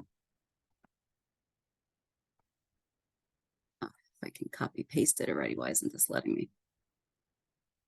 Copy. All right. And let's see another one. Just put it below programming languages and name it markup languages. Carrie, if I'm saying your name right, sorry if I'm saying your name wrong. When you say put it below programming languages and name it markup languages, are you, oh, you're talking about HTML and CSS. Yes, that's right. Yeah, that's pretty much where you would put it. You could say markup languages, you could break it up a bit more. Leaving it under programming languages is fine also, but markup languages is good because you're being specific. All right, so I'm going to go ahead and put that in here. Put Christopher's in here.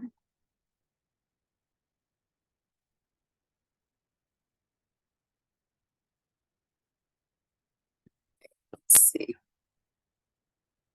We're going to fix up this section and we're going to try to mess with the margins in a bit. Just want to make sure we have consistency here. Notice how the color keeps changing for whatever reason. I don't know why. Just want to make sure everything is calibrate. Okay. So this is where you would go. Fix the indentation. Go to margins. Now let's see, narrow. All right, so that kind of shortened it up a bit, not so much. Let's see. What else can we take out?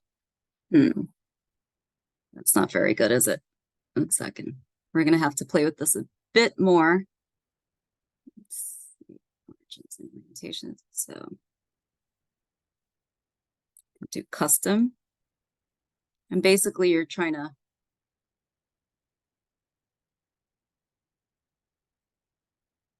see what works to make your document fit. Well, that's not so great. You want to kind of have that up top so we can just play around with this.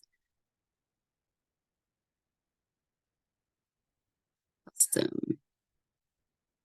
Right, so maybe we can mess with the left and the right indentation. Let's see where that takes us. Oh, you kind of want to have it at 2.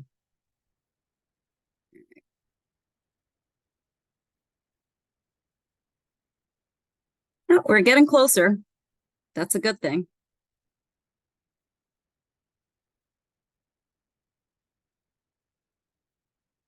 What we can do here, we can pull this up because we have all these extra spaces here.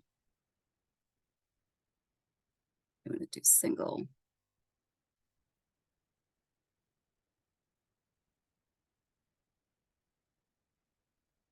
I kind of want to check to see. Okay. All right. Well, we're running over 2 pages, so it's not so great either. Now, I did mention that we can have the font size go from 10 to 12, 10 being the smallest. So a lot of times what you can do, a lot of times what you see in resumes is over here, you can decrease the font size a bit. Right now we are at 11, I believe. So we're just gonna 10. And here you want to check your spacings. These are always the culprits. Single spacing, don't add space. Okay.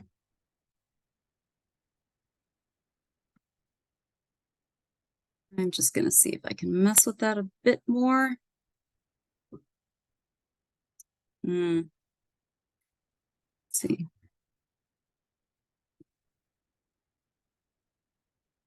So it's not going to really do much.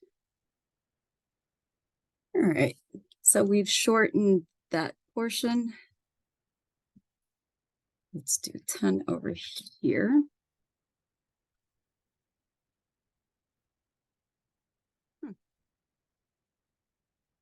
Okay.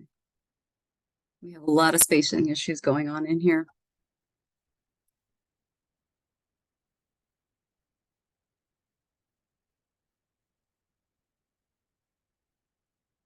Let's get through this first and then we'll fix the formatting issues in a second. Now, consistent with the rest. I'm going to check this up to one line. And shorten the font over here also. All right. Now we're going to move on to the next part of our resume. So this is the project section is where you can list out your hackathons, your boot camps. You can describe what you've done in them. iPhone entered the waiting room. Now let's see. Now we're going to move on to the next portion, which is leadership, or a lot of times you will see it listed as others or achievements. Let's go ahead and call it achievements.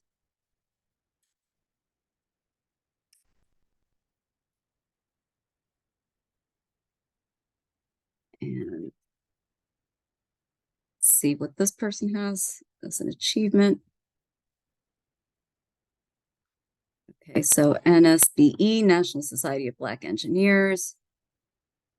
Go ahead and put it here. One thing I do want to point out, I know this is a sample Lehman resume, but I want to point out here, you kind of don't want to have bullet points underneath because it doesn't make sense to have it broken up when you can just chuck it back into your project section. So don't do this portion right here where they're describing what they've done. So it would just be literally, you're just listing out your achievements or other activities or your hobbies, whatever you want to call it. So let's say SBE. All right. Okay, so we're going to go ahead and fix the spacing on here.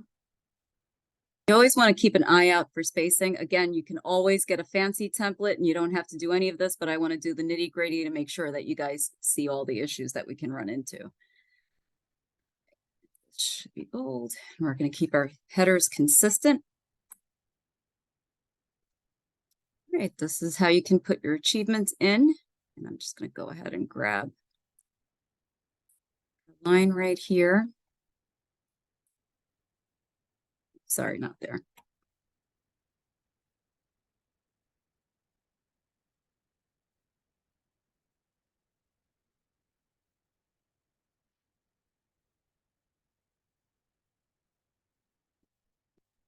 Right, so this is where you can put your achievements. A lot of times people will put their hobbies if it's relevant. Again, don't put anything on the resume that is not relevant to the job. For example, you don't want to put in you play football or you play soccer or anything that's just not related.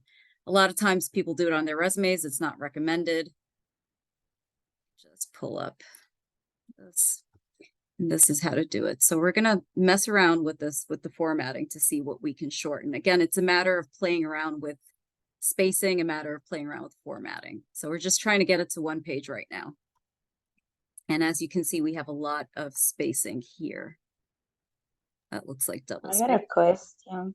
Yes, In go ahead. certificates, you see that you put the hackathon and then the full stack web developer bootcamp. I was wondering if you can delete those two from there because you just exclusive put everything over there again in projects. You know what I mean? Oh, you want to put it under professional experience, you're saying? No. Could you delete those two in the top and just leave it as projects? Oh, okay, so delete which two up top? The hackathon and the full stack because you are explaining it in the project section. You know what I Right, mean? right. Okay, gotcha. Right. You're right.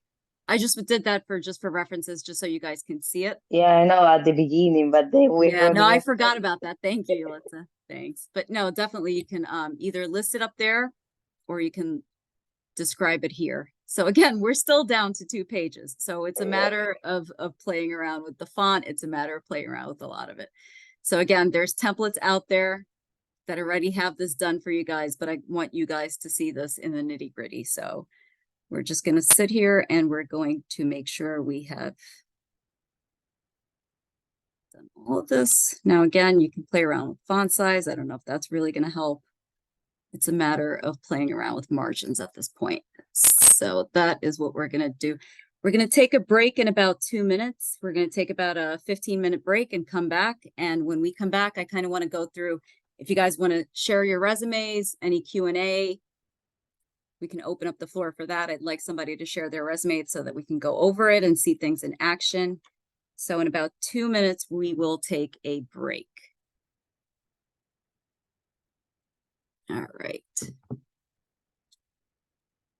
Now, one thing I do want to point out, you see how I have my descriptions right here under objective, under professional experience. Notice how my font should be 10. So let's go ahead. So I'm going to try to keep that type of consistency. And that might tighten it up. So that's what we're going to do over here as well.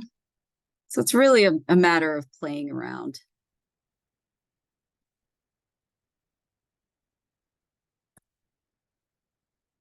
Let's see if that pulls it up. Oh, no, we're still down.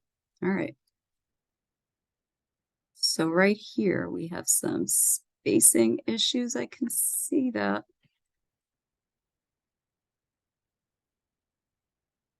Just checking the spacing over here.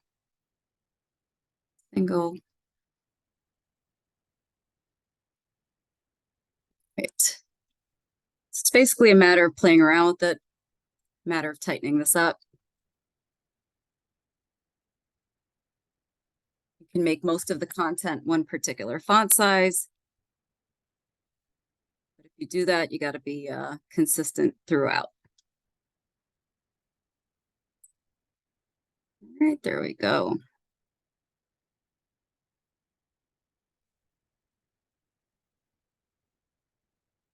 All right, we're getting there, slowly but surely. All right, we're going to take a 15-minute break.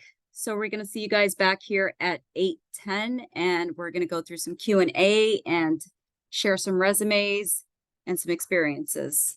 So hope to see you guys back here in about 15 minutes.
All right, welcome back, everyone.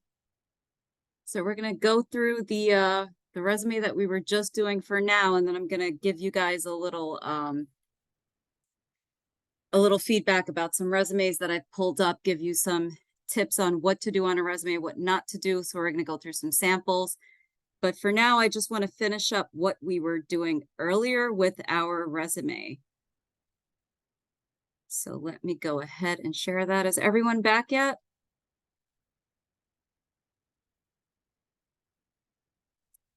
All right, it looks like everyone's here. So let's get started on this.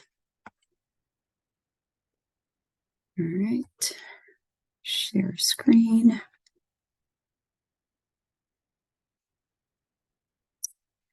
All right. So we're back here and we're doing our resume right now. I got it down to 1 page.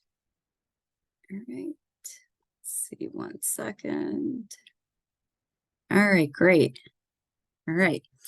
So I got it down to 1 page. How did I get it down to 1 page?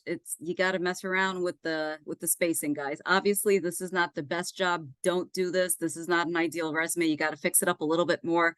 I'll leave that up to you guys, but just to get a basic idea, this is how your resume should look like as far as formatting goes.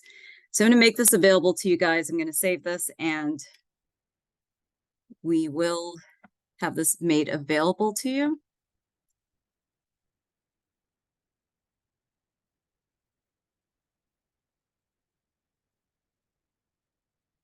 Resume. So this is what we've done. You can see all the sections that I talked about. This is how we've broken it down: objective, education, certification, skills, professional experience, project, and achievements. Again, achievements could be hobbies or other. You want to keep it professional and relevant to whatever you are applying for. So with that said, I'm going to pull up a couple of resumes that I would like to share with you. So I'm going to pull up a resume that is an entry-level software engineer example. And we're going to critique it. We're going to go through it. And I'm going to show you just what an employer might look for. This is what I do when I see a resume. So hopefully this will give you some insight. So as you can see, this is an entry-level software engineer. Now you can see he's put in his mailing address, which is a big no-no. We went through that. Don't do that. He doesn't have his LinkedIn or his GitHub. This is a pretty good professional summary or objective section here.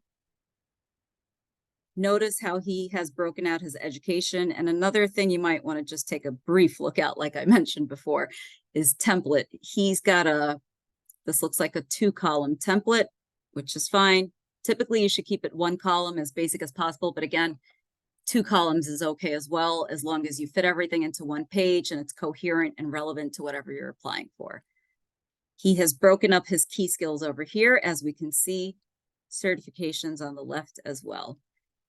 And he's listed his projects as academic experience, professional experience up top. I see somebody has a question. Yes, this will be made available to everyone at the end of the boot camp. Sure thing. So we're going to go through and just critique it a bit. So over here, software engineer. Now we see that he is still working here, so it's until present. And as you can, if you just read it briefly, you can see that most of his description is in the present form. There's no past tense. So this is pretty good. Coordinate with the software engineering team to develop applications valued up to 700K. Remember when I said you should include specifics, meaning numbers, percentages, whatever it is that you've done in your task that's relevant, you should include it. So this is kind of what employers look for. They want to see specifics because it jumps out and it kind of separates you, and it's a better idea of your professional history and abilities. Perform testing and support the development of features, attend meetings with the project team to identify. Would probably word attend meetings in a different way, but this is a pretty solid resume that I wanted to bring up to you guys. Now we're going to look at another entry-level software developer resume. As you can see here, he's got a pretty cool format. It looks like it's 2 columns as well. So again, it's totally up to you. As you can see over here, he's followed the exact format of just city, state, email address, phone number, LinkedIn, portfolio. This is crucial in any technical position that you're applying to, especially web development, coding, programming, software engineering. You need to have your portfolio, your GitHub up here in addition to your LinkedIn. As you can see here, this is his professional summary that he did a pretty nice job on this. Education at the left, key skills at the left. He's also broken up professional experience and under it academic projects and certifications. Now we're just going to take a look at his academic projects. Notice it's in the past tense because it finished June 2022. Software development projects. Developed an application in Python to enable users to track and manage subscription services, including a feature to compare service costs. All right, this is pretty good. I just want to point out a few things that jump off right at the bat. This is a personal preference, but grammar. You should have periods at the end of the sentences. This is probably minor, but it's also important depending on the role that you're applying for and the company that you're applying for. So you kind of want to keep in mind any grammar, spelling, etc. So this guy should have had at least a few periods in here. Any questions so far about these 2 resumes that we're looking at right now? Questions, comments, concerns? It's interesting. They've both used academic experience and academic projects. Now I'm going to share another resume with you. 1 second. Let's see.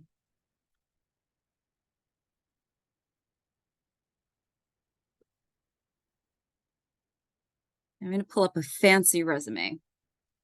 So this is a fancy back-end engineer and back-end developer resume. As you can see, he's got his picture here, a nice headshot, a very cool template, email, address, telephone, LinkedIn, perfect. Everything is right where I want to see it as an employer.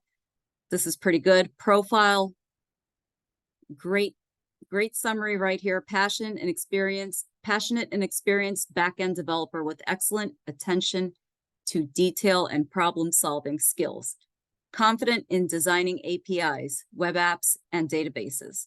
Skilled at coding, software development, upgrading, and maintaining applications for maximum performance. Notice how it's only 3 sentences, and he's done a great job of sort of relaying to me who he is professionally, what his skill set is, and what he's looking to do. I see there's a question. Is it recommended to put a picture on a resume? It depends.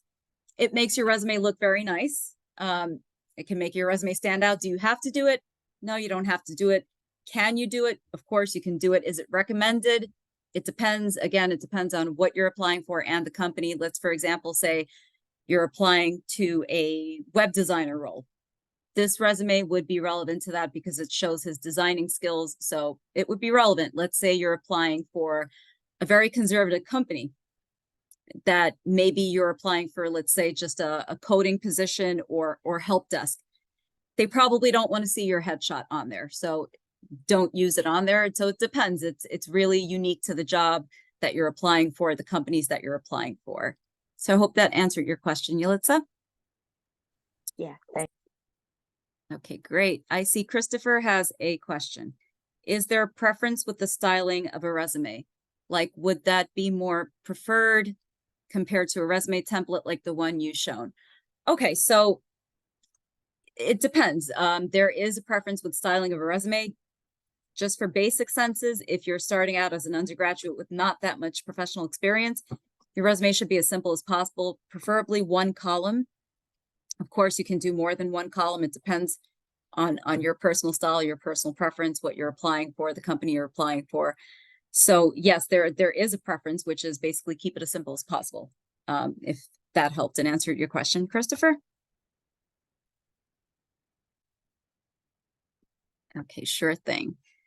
And I also want to point out over here the way he's broken up his skills and expertise. Now, this is pretty cool how he's done it. he's kind of gauged his proficiency levels. As you can see, he's not so much proficient in PNP as he is in HTML and CSS. This is a nice way to break it up. But again, I wouldn't recommend this for an entry-level resume. It's a good resume. He's got some great points on his resume, but at the same time, I'm not so crazy about the skills and expertise. It just doesn't give me enough meat to work with. I don't know exactly what he's skilled in, because he's saying he's skilled in APIs, applications, databases. I don't see databases. I don't see any of that in his skills and expertise. So that's just to give you a sort of an idea of what to kind of look out for when you're building your resume. All right, and I'm going to show you another resume. And this is a resume where I don't want you to do this. Okay, so here's a resume. And I'm going to tell you why you should not do anything like this in this resume. So over here, as you can see, he's given his date of birth. I mean, obviously, it's just an example. I'm pretty sure this person's not born in 1912. Date of birth, nationality, completely irrelevant. Please don't ever put it on your resume. It's not a good look.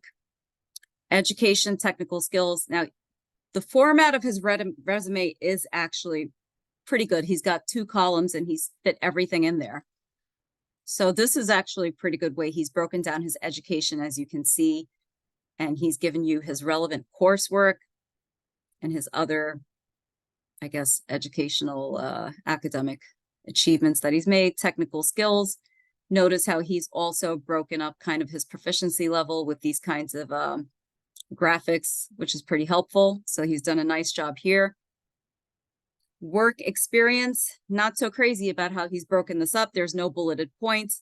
As you can see, it's not the best visually because it's kind of hard to read. You got to really go in and it's not broken up. So this is an example of exactly what you do not want to do. I see you guys have some questions in the chat. Hobbies, yes. Yes, first resume in high school. Believe me, I've been there too. It's messed up my resume in high school too. It was horrible. Volunteering. So this is actually pretty good that he's got this in here, because if you have volunteer experience, that is something you want to include on your resume, especially if you're entry level. Definitely include your volunteering experiences. Definitely include if you've worked other jobs that aren't related to this position that you're applying for, but if we can tweak it, if you can change around some of your job duties, put it in them. So he's done a good job of putting in volunteering. I'm not crazy about his graphics all around here, just because as when I'm reviewing resumes, I kind of don't want to see hearts, you know. And over here, hobbies. So this is what I was talking about. Japanese comic books. I'm not sure how that relates to any technical position. Soccer. Again, I don't know how that relates to a technical position. So this is a great example of what not to do on your resume. Yes, it is. This is it's a pretty nice way to break up your proficiency level. Christopher had a comment about the graphics over here, the way he's broken up his proficiency level for each skill set that he's listed here. So that is that. And over here, if you can see, he's got languages. He's done a pretty good job listing languages here. But again, this is an example of what not to do on your resume. He's got some things here which are pretty good, such as the way he's broken up the education, the way he's broken up the technical skills. He's included volunteering. It's just not the best professional looking resume, just because of all the graphics that he's thrown on here and the hobbies that he's thrown on here. Traveling excessively in Europe.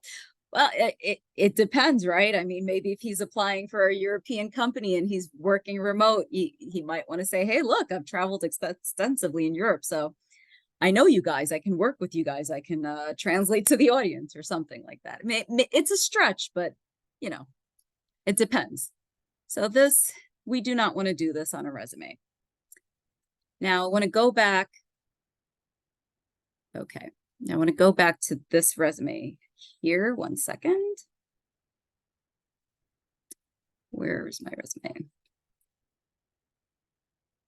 Okay, so let's go back to this resume, and I want you guys just to tell me what you like about this resume, what you don't like, anything that stands out to you guys.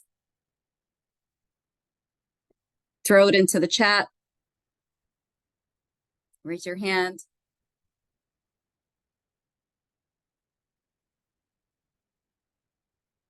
All right, see somebody in the chat. That's right, everything fits one page, yep. Anything else? Fits one page, the headers.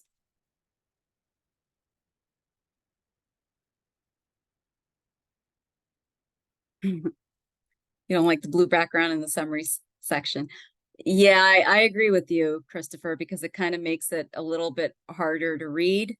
But again, that's a stylistic thing, right? Highlights the objective paragraph. Yes. Yeah, this is another example of why you should just try to keep it simple and visually easy to read as possible. See more. Spacing not consistent. You're right. That's right, Bavado. Spacing is definitely not consistent here. Light blue will be better. Maybe light blue, but maybe the font should have been black so it jumps out immediately, because as an employee, if I'm looking at this resume, I kind of probably would just glaze over that objective section since it's in blue and it doesn't really stand out. Bavado brought up a great point. Spacing is not consistent. You're right. There's too much spacing here. But the thing is, he's kept it in 2 columns, so the spacing issue doesn't necessarily jump out as much. So let's take a look at this resume and see what we like and what we don't like.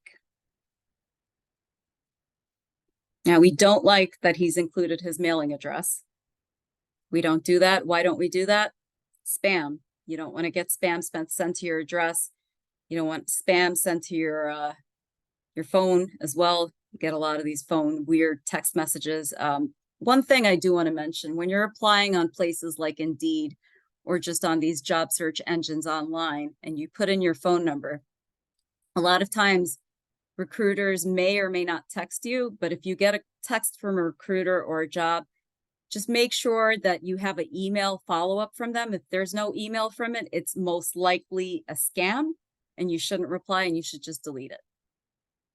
So I've actually seen that happen a couple of times. I don't know if you guys have any experiences that you want to share with that, but definitely keep your personal identifying information out of it. Education, software solution design, key skills, new feature development. I'm not sure what new feature development is, but okay.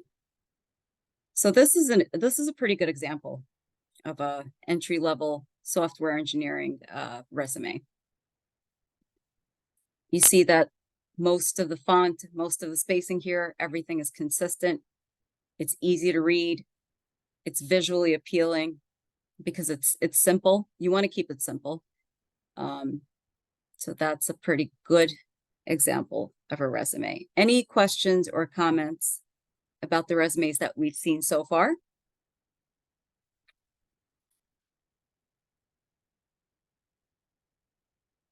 Anybody want to make a comment?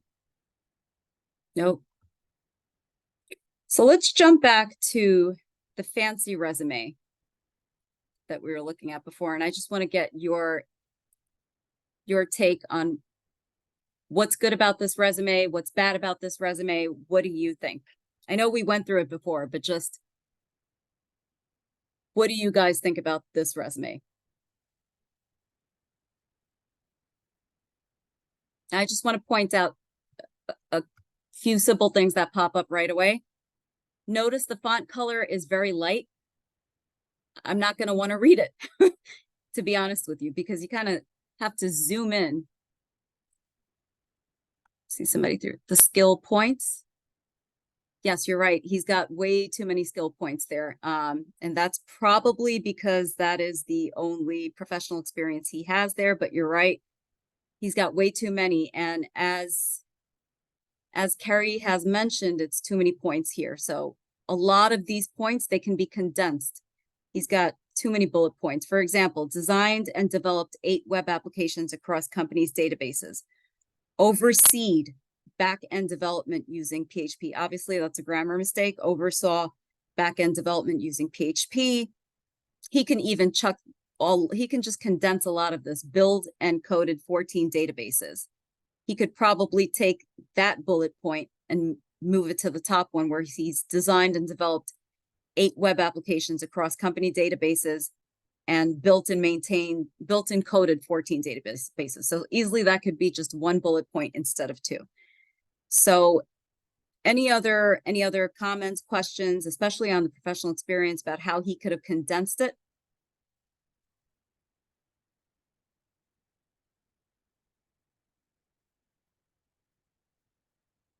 Because he's saying a lot of the same thing a lot of times. It is very extra. I agree, Edward. Good catch, Christopher. Any databases in the skill? He doesn't have any databases in the skills and expertise section. That's a good catch. He even talks about it in his I believe in his professional summary as well. Yeah, and there's nothing on there. So that's one of the things you really want to look out for. You want to be consistent in your resume. You don't want to sound like you don't know what you're talking about, or like you're exaggerating, or like you're lying. Because over here, it would make me wonder, well, he's talking so much about databases. He's coded databases. Why don't I see anything about SQL? Why don't I see anything related to databases? See others. Exactly. He is making space. Yeah. Yes, Yulitsa, that's probably what he's doing to make sure that he has his nice little graphics here in his headshot. So he's probably making space. So while this is it looks nice initially, but as an employer looking at it, if I'm hiring a back-end developer, his resume is probably going to go towards the bottom of the barrel because it's not easy to read. It's not that relevant. He's talking about things that are not even in his skills and expertise section. So this is an example of a visually pleasing resume, but doesn't add up. Can we talk about the robots? Do you mean the bots? The Yeah. tracker system? Yes. So we could talk about the bots. Go ahead, Yulissa. Do you have something specific to ask about the bots? Well, yeah, I mean, when I just got to this country like 3 years ago, it was so hard for me because my resume was a trash. And then I tried like to use templates and all of that, but it was awful. I mean, I sent like 200 resumes or something, and I changed them all the time. I mean, it was horrible. So when I saw this, I said, "Okay, let's just jumping into this workshop." And then I was wondering, if you apply to a job, you need to change almost all the terminology all the time Um, to make it match to the. yeah, so it depends. Yes, you should really change your resume to each job that you apply. But if it's for, like, let's say similar positions, let's say you're applying for multiple web developer positions. I mean, then it makes sense to keep the same resume, right? But you might want to tweak it here and there that would be unique to that company. Like, say something that would be specific to the job role that the company has on there, has advertised. So something like that to kind of differentiate. But you ideally, yes, you should have different resumes for each job that you apply to. Right, I see a couple of more. Thank you. No problem. I see a couple of more comments. Let's see. If you're looking for back-end jobs, would listing front-end skills like HTML, CSS help?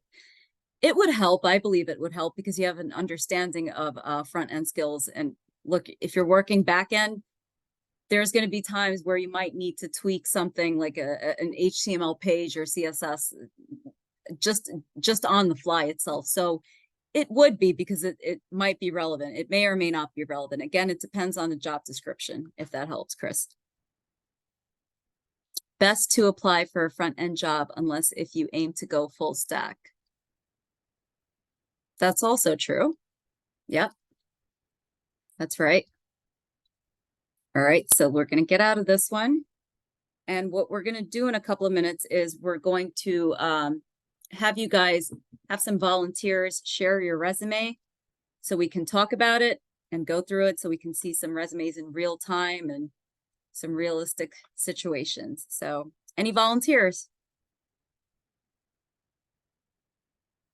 You know, I'm putting you guys on the spot, but it's going to help you guys, trust me.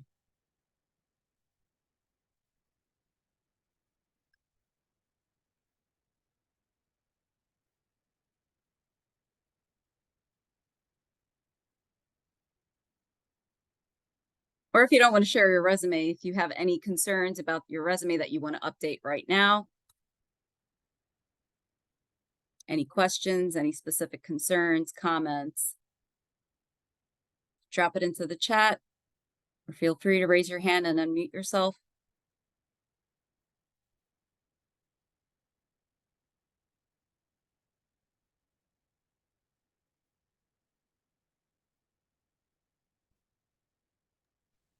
Actually, I can share mine and we can criticize together. But that one is from 3 years ago or so, when I Okay, was no in the problem. headache. Okay, so how should I send it to you? Or You can drop it into the chat and then I can share it in this with everybody.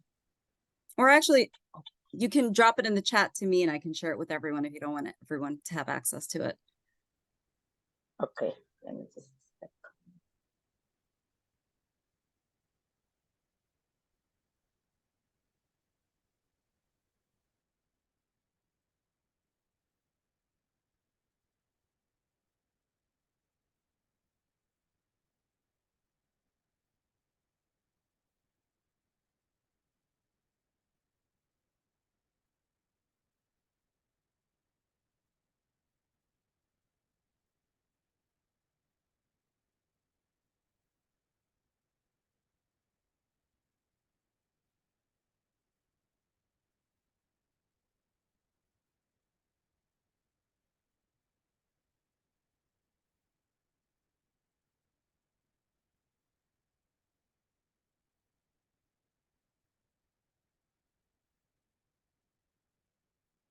So while we're waiting for Yelitsa to share her resume with us and waiting for you guys to share some resumes, I'm just gonna hop back over. Oh, Christopher, thank you. And Yelitsa. All right, so Yelitsa, you're gonna go first. Let me open this up here. Yeah, there it is. Okay. All right. 1 second.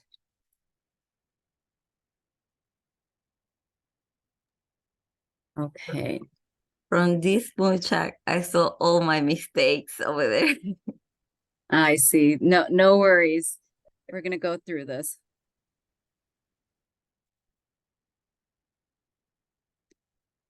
Second. So do you mind if I share your resume, Yelitsa? Just want to Yeah, put it of on the course screen you for can. That's why I send it. So Okay, perfect. All right, so let's look at Yelitsa's resume right now. So right off the bat, visually, this is pretty simple and easy to read. I can see But- it's more than one page. I see that. yes. So a couple of things. This is good. First name, last name, phone number, email, city, state. Okay, so I'm gonna let you guys tell me what is she missing up here. LinkedIn and Citgo. Yes, yes. Okay, now we're going to move on to professional summary. Now this is pretty good too. I do want to say you could put your professional summary up here like Yelitsa has it instead of making a whole section above saying professional summary. You could actually just chuck it up top right here how she has it, and let's read it. Exceptional professional with 3+ years of experience in informational technology, self-motivated, proactive, and creative, team-oriented, and able to work independently in a collaborative environment, able to manage multiple tasks and projects simultaneously, good written and verbal communication skills, customer service. This is good, but you got to shorten this down to like maximum. Yeah, I know. And before, now I even have a bigger than that time. And at that time, I tried to put all the communication and stuff. And it's because I wasn't in a college or anything at all. I was like in a limbo. So I see. I was like, okay, I just arrived from DR. What's up? Who will give me a job? And then Well, for just arriving from DR and trying to look for a job, you're doing pretty good so far. Like this, the way you've broken the technical skills down is pretty good. Instead of technical summary, you should call this you should call the skills, technical skills. So the way she's gotten it down, this is very good. She's broken it up, as you can see, in certifications, networking, software, operating systems. So she obviously knows what she's talking about. She's not just listing HTML, CSS, and Adobe, and all that stuff. no, So those are so basics. You cannot really include them over there. Yeah, you'd be surprised. I've been seeing a lot of those. on Yeah, because resumes. that happened when you are making a space. Actually, I think in my first CV, my first just spinning, I even put Word and Excel and all that crap over there. But it was just because I didn't have nothing to to give. So you can just Yeah. put something. No, I hear you. No, but you did great at this. I mean, you definitely know what you're talking about. Networking, Cisco routers, switches, Active Directory. These are all pretty relevant to networking. So this is good. Over here is her professional experience. Too many.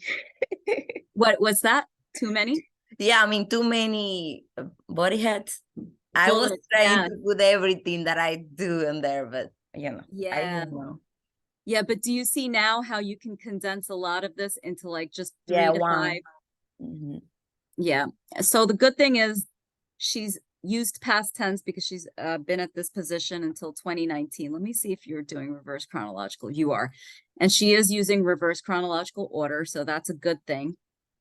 Obviously, you can condense these bullets down to Yeah, because Mm. actually it was just like a page and a little, but I couldn't find a way just to put one. So I tried to make more spaces and do two. So I'm going to give you guys a little cheat sheet sort of thing, and probably shouldn't, but this is actually going to help you guys. So have you guys heard of wordtune.com? I think so. No, I don't No? Okay, so wordtune.com, it's basically just it's a site where you can go in, you can throw in your sentences and it'll rephrase things for you and spit it Oh, out. yeah, I know now what you're talking about. Yeah, so I mean you can do that, but again, you could do that, but it's a lot better if you just do it from your own personal Yeah, experience. because it your won't own- look mechanical if you do that. Yes, exactly. And it won't be personal to you. So I mean, but if you're in a crunch and you need to do it, WordTune is a pretty good tool. So let's see, engineer 2, okay. And she's got her title here, dates of employment, company. This is good. And I see you've kept consistent with the font and the styling, so that's a good thing. Obviously, you need to fix up the formatting structure a bit. Mm-hmm. And then I didn't put the place. I was Right, just, yeah, I've noticed that you didn't. I was scared at the time. I said, okay, go look on LinkedIn and see what you find over there. But Well, you need to put your LinkedIn on your resume. That's why you I need know to- I didn't put at the time, even though I don't remember what I was thinking about that. Yeah. No, no worries, no worries. Okay, so this is pretty good. The education, I could see why you want the associate's degree. Okay, this is pretty good. Put the education up top. In the top, yeah. I wasn't sure about that. I was just looking around and I couldn't find anything. I was just trying to make an emphasis in the experience more than education because my Yeah. education was from the Dominican Republic. So I was like, okay, I want to No, in the that high. sense, yeah, in that situation, that's okay. That's relevant because I mean, it's you're not highlighting your education so much, you're highlighting your experience. So in that sense, that's okay. But if you're entry level and you don't have that much experience, your education and your skill set should always be at the top And of your resume. No, and even now I want to put Lehman over there so they will have Right. I was going to tell you, you need to include the Lehman College. You're majoring in computer science or CIS? SIS. CIS. Okay, so you want to make sure you include that up in there, that you have a Bachelor of Science degree in CIS and your expected date of graduation. Yeah, maybe I want to do a template or something. Actually, I got a big question, but I was saving it for the end. And my question is, well, I have been some years now in IT and information technology and all that crap, but now I'm kind of interested in switching career to cybersecurity, and I'm doing some certifications by Coursera and Google, and so I was wondering which one would be the best way that I can kind of make transferable skills, but into the cybersecurity field. I mean, I don't know how I would do that. Like, So, okay, so let's take a look at your skill set, for example. So let's say you're doing cybersecurity. I'm Yeah. assuming you're going to have some CompTIA certification right here. So you'd Yeah. probably update your certification section. And then over here, for whatever software, whatever technologies that you're using for cybersecurity, it would go here. Yeah, there would be some CMs or something like that, are the name for that. Right, exactly. And I guess your main question would really be, how do you tweak all of this your professional Well, experience? actually, now I got another experience. So in my Mhm. current job, this was my previous job when I was in the arts, but now I'm working as not engineer too, but I doing different stuff. So I didn't include it. That time. I even didn't change my CV from 2 years or so. While See, I was that's why you got to keep updating it. yeah, Anytime. when Go you ahead. said that, I was like, oh my God, I fail. Well, a lot of people recommend that you update your resume at least once a year. I would recommend you update your resume consistently. Like anytime you pick up a skill, it could be the smallest skill. It could be customer service, or you Yeah, spoke to because now you will forget. Now I need to try to find out how to put all my other skills. Ex- Well, I kind of have some you in my brought up a LinkedIn. great point. You're gonna forget, and you don't want to forget. These are very like important things that you might forget. So that's why anytime, just have your resume on hand. It doesn't need to be perfect. Just update your resume regularly because opportunities come and go and you never know. So you always want to be prepared. Got it. So I got a question. You know, there some people in their LinkedIn, they got their positions, their current, you know, for example, not engineer, right? But Mhm. then let's say I want to apply to a new job like security analyst or something like that. Uh-huh. Should I change like the presentation or my profile has I sell myself? For example, you know, people, they said that they are something, but they really don't. You know what I mean? Yeah, they lie on their resumes and then you get caught. That's why you Yeah, don't. but what I mean in your LinkedIn, you are kind of more free to put whatever. I mean, I even put some awards and vouchers and badge and whatever lead bank said me, right? But I'm not too sure how to also, well, now I kind of know how to include it over there. Like Yeah, so you would awards. put, yeah, so if it's badges and things like that, it would go into your education section or your skills Uh-huh. section. So that's where you would put it into. I'm assuming when you say badges, you've gotten badges from Lehman College. Yeah, those. Yeah. Yeah, So I so will put it that with would be education. education. Right, exactly. Exactly. And again, badges go hand in hand with hackathons, boot camps. So it can like Yulitza said, it can go in education or it can go into either projects and you can talk more about it if you want. Okay, so this is pretty good. You got to format it, check it into one page and just look out for all of the points Yeah, I that want to change it and use some template or something more. exactly. And I'm going to show you guys the templates that I showed you before in Resume Builder. And again, this is all going to be made available for you guys, so you'll have it on hand. I know Christopher also had a resume, so I'm going to jump into that. Let's see. All right. Christopher's resume. Click to open. All right, second. Christopher, do you mind I share your resume quickly?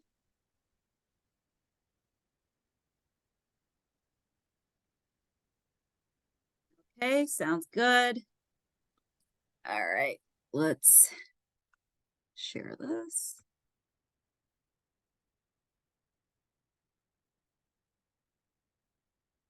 All right, so Christopher's resume. Right, one page, one column. This is beautiful, Chris.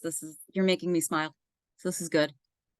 Christopher's email address, phone number, GitHub, LinkedIn, beautiful.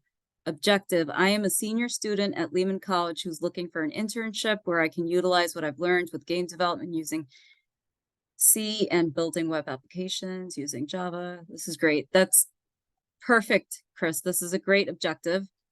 Skills, you've broken up the skills very well. If I'm being nitpicky and I really want to pick at you, I would say, hey, kind of put a little bit more of a spacing above education, but that's pretty good so far.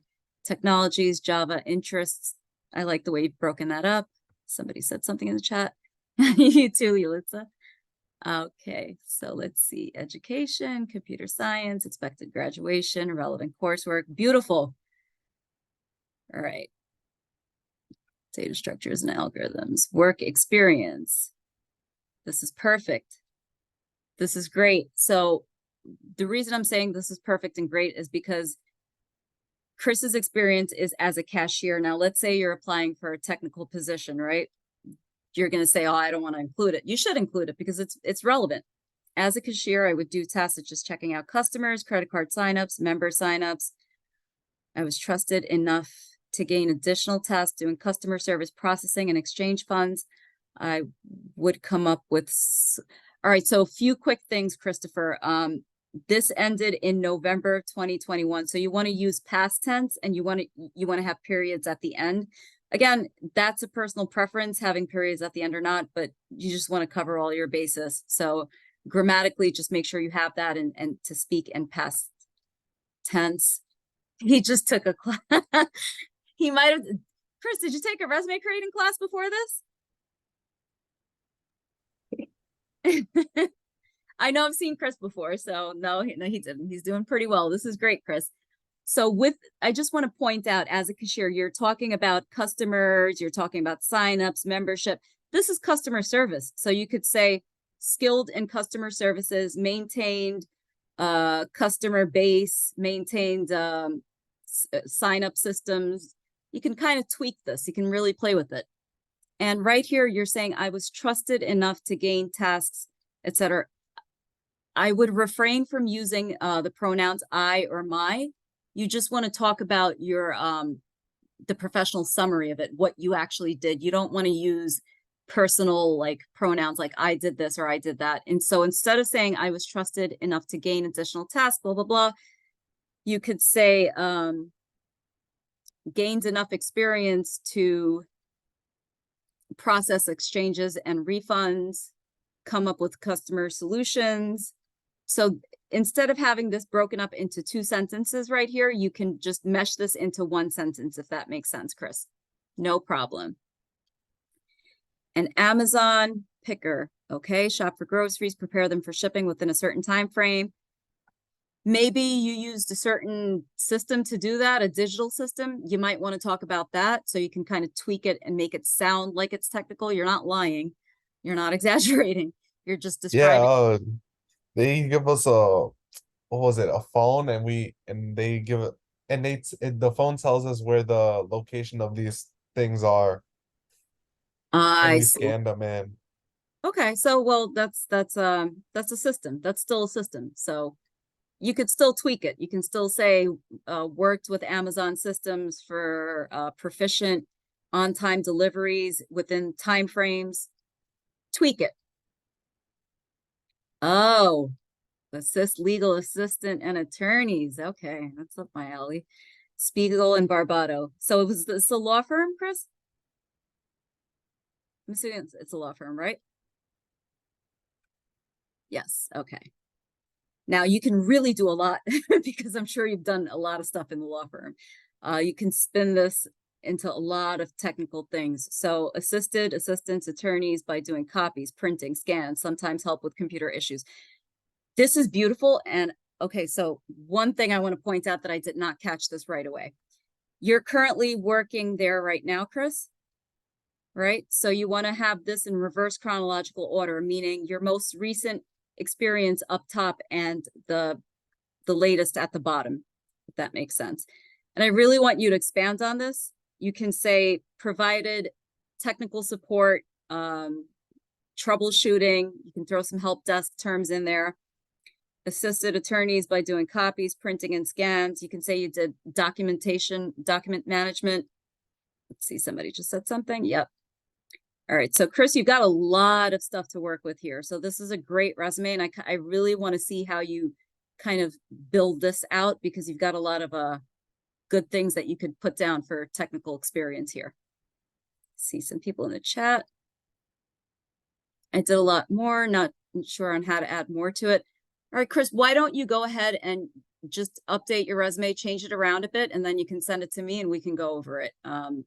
If you're not sure, I know you've done a lot more and you're not sure how to put it in, go ahead and throw it in and we can always go over it.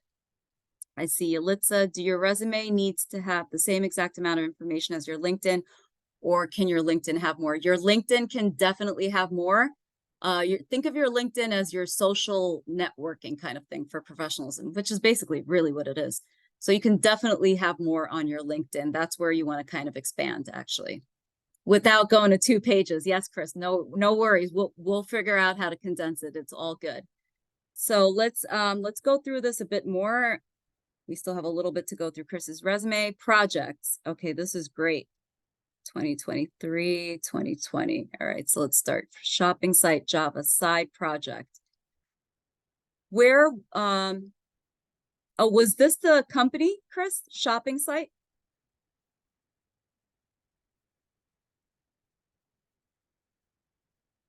No, not a company. Okay.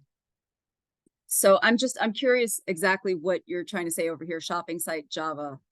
You make sure you include where you did the project, because it's not, I'm not getting a good read of exactly where this happened.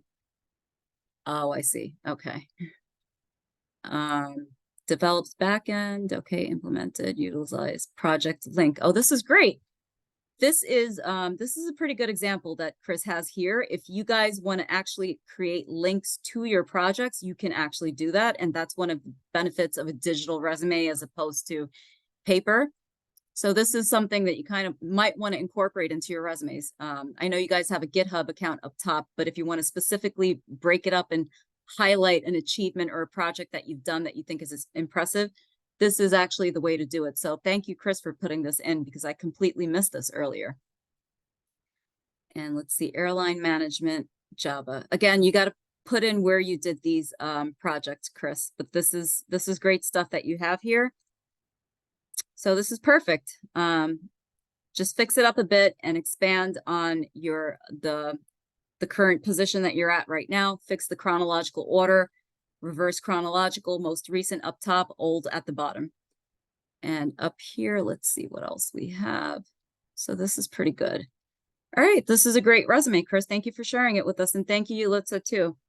So now I'm going to open up the floor to any Q&A, questions, comments, concerns. We're nearing the end of our workshop.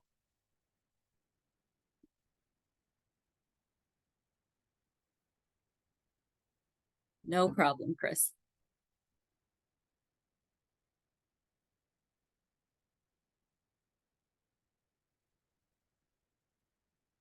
Or we can take a 10-minute quick break and we can come back and I can answer any questions or concerns, comments, anything. We can open up the floor for Q&A. So we can take a brief, let's say a brief 10-minute break and come back. How does that sound? Good? All right, sounds good, guys. Let's take a quick 10-minute break. I will see you guys back here at 9:07. Perfect. All right. See you guys back here at 9:07. I hope you guys have some questions and comments for me then. See you guys in a few.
All right, welcome back, everyone. I just need a few minutes for setup.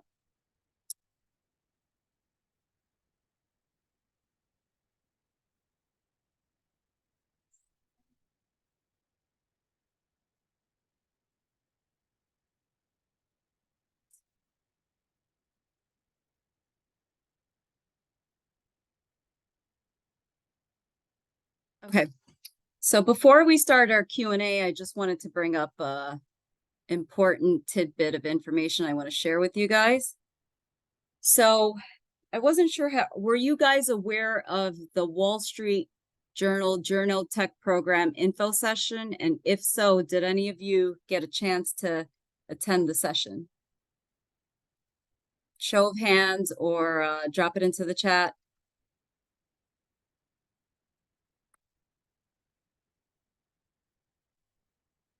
No idea. Okay.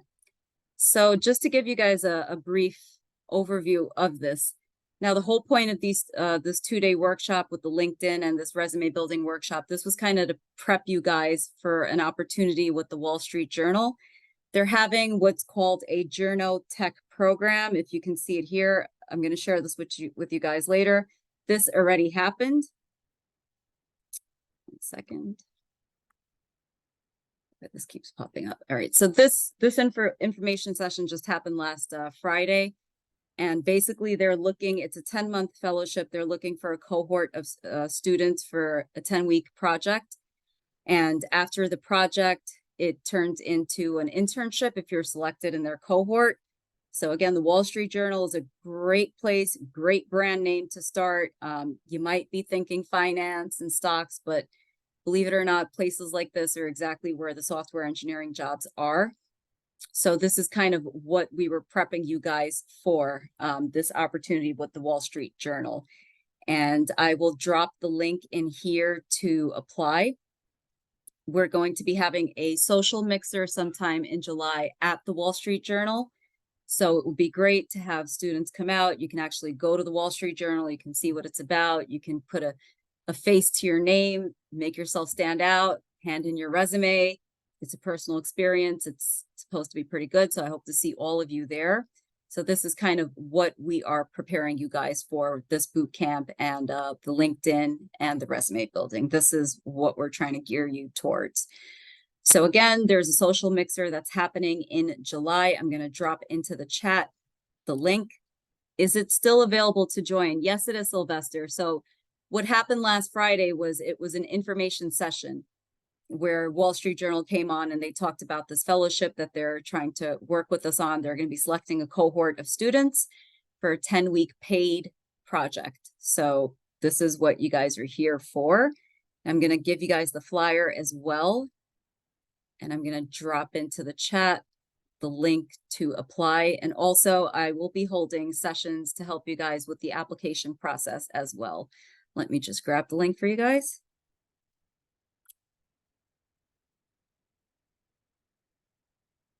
All right. The deadline to apply is July 31st. It's a bit.ly link. So go ahead and apply. It's a Google form. Again, we will be holding sessions to help you guys complete the form, complete the application process, whatever you need help with, cover letters, etc.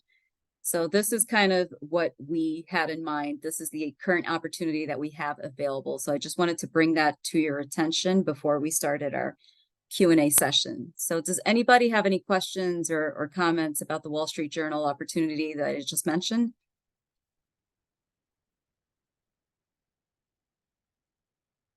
I'm going to drop the flyer in here as well. Again, all of this is going to be made available to you guys. So this is kind of what you're here for. All right. And again, there's a social mixer happening sometime in July. Of course, we're going to let you know the exact dates once we get more information. Sure thing. All right, so let's open up the floor for some Q&A, questions, comments, concerns.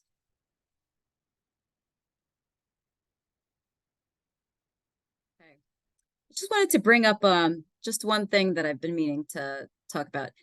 Has anybody used Chat GPT? The reason okay, great. Good to know. A lot of you guys are familiar with Chat GPT. I'm just curious to know, what's your experience been with Chat GPT, and have you ever tried to use it in regards to your resume? Any volunteers? Yes, Yulitza? Okay. I discovered this semester and I tried to use it for something and it is horrible. I said, okay, I will never cheat again because it invented.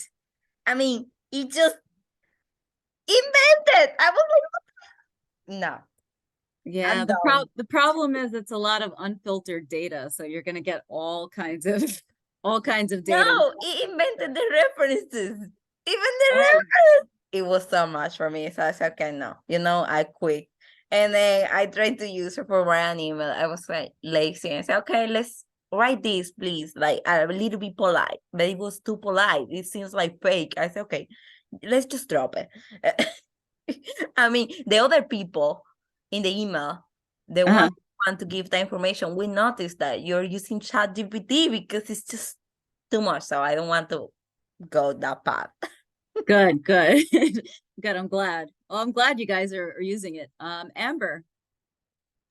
Hey, so I've used it before and I've realized that, yeah, it's not good. It's definitely not good for cheating. Like, I don't condone anybody to cheat, but I will say it's very good as like a quick reference. It's like how we're using Google or Stack Overflow for our code. It's a very good reference, but read through everything so at least you understand the material and then of course rewrite it in your own words. But yeah, I wouldn't copy or paste anything from Chat GPT. Definitely not. Okay, good. I'm so glad to hear you guys say that, because I know it's a pretty useful tool. Again, it's not filtered, it's not exactly policed, so there's all kinds of information out there. You got to be very careful. Cover letters, mostly emails, but drafts. That's a good way to do it, Babata. That's probably something that's what you might want to incorporate into. But again, always rephrase it, put your own spin on it, tweak it to your personal. That's how you're going to use Chat GPT. So I just wanted to get an idea if you guys are familiar with it. Any other questions, comments, anything about resumes, about the Wall Street Journal, the boot camp? We're nearing almost the. Something about cover letters there. Do we really need to make cover letters? Oh, absolutely. You do. Yeah, you need a cover letter. For most Well- positions, you're gonna have to submit a cover letter along with your resume. Well, I used to have a generic one, but I just hate it. It's kind of talking. I don't know. It doesn't make sense for me because I would just tell you something that you want to hear. You know what I mean? It's kind of, Right. I don't know. So really the point of the cover letter is to kind of explain yourself and sort of sell yourself to the employer. Say, this is my experience, this is what I did, here's the specifics. Whatever your resume has left out or that you can't expand on, that's where you get the cover letter in for, because then you can expand on it, sell it, talk about yourself, talk about your Okay. experiences. Do HR really read it? I mean, They read it. Yeah, they definitely read it. It can help your resume stand out. So it's something that it's essential. It's essential to the process. got it. Yeah. And in the fall semester, we're going to be the CIE, we're going to have a couple of workshops about cover letters, resumes, and all that good stuff. So this has been sort of a synopsis of a resume building workshop. We're going to expand on this later in the fall semester. So more services to come. Let's see. Sylvester, can we send you our resume when we are done updating it? Absolutely, that's what I'm here for. So definitely send me your resume, update it. Yes, Professor Madramutu, which certifications are necessary to give an advantage on a resume, and what is your thoughts about boot camps after college? So as far as certifications, giving an advantage on the resume to boost yourself, it depends on the position that you're applying for. A lot of times if you're applying for, let's say, software engineering, because that's the most popular one, right? So it would depend. Certifications may or may not be relevant. You might want to focus on your coding skills instead. So it does give you an advantage on your resume, but it has to be relevant and pertinent to the job that you're applying for. So cybersecurity, something like that, you definitely want to have certifications on your resumes to help you stand out. And also boot camps after college. So boot camps after college depends, especially if it's a boot camp like this, where you guys are getting so much information and skills in such a short span of time. Definitely useful. This is what you want to put on your resume, because this is kind of what you're here for. This is what the boot camp is for. It's to help you build your skills and to put it on your resume. So definitely include that on your resume, even if it is after college, before or after. These are skill building. So this is what you want on your resume. Thank you, Professor. On Flatiron, expensive, but it depends. So places like Flatiron, these vocational schools, these schools that kind of help you with these skill sets, they're great and all, but you guys are here doing a bachelor's of science in computer science or CIS or whatever it may be. So that typically should trump any certifications that you might get from schools like Flatiron or Code Academy or some place like that. But again, those are great resources for specific skill building. So if you want to be a full stack developer and you want to focus solely on that, Flatiron is probably the way to go for that. But again, your college degree is just as good for that, and places like Flatiron are more specific.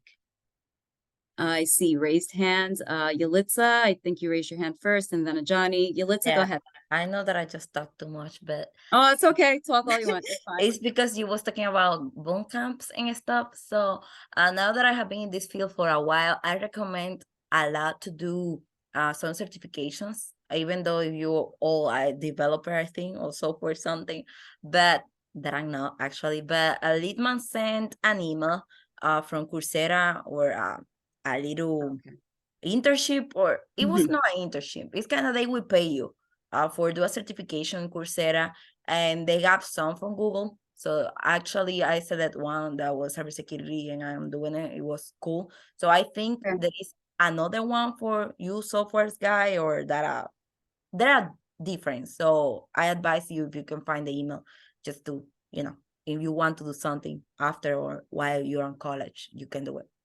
Definitely. Okay, that's a pretty good resource, Yalitza. Thank you.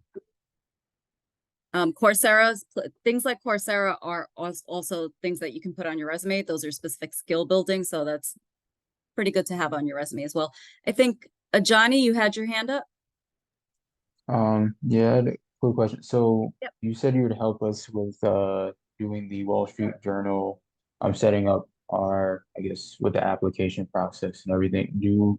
Is it just through email? It's going to be over through email? Well, I believe the application that they have right now is a Google form. So we're gonna probably have like a virtual session for everyone, just to make sure you guys have your applications in and you're prepared. Okay, no, I was asking in terms of like when you're helping the student now, it's going to be just through email, or is it going to be through Zoom, or how is that? It could be through either in person, or we can do through Zoom, whichever works for your schedule.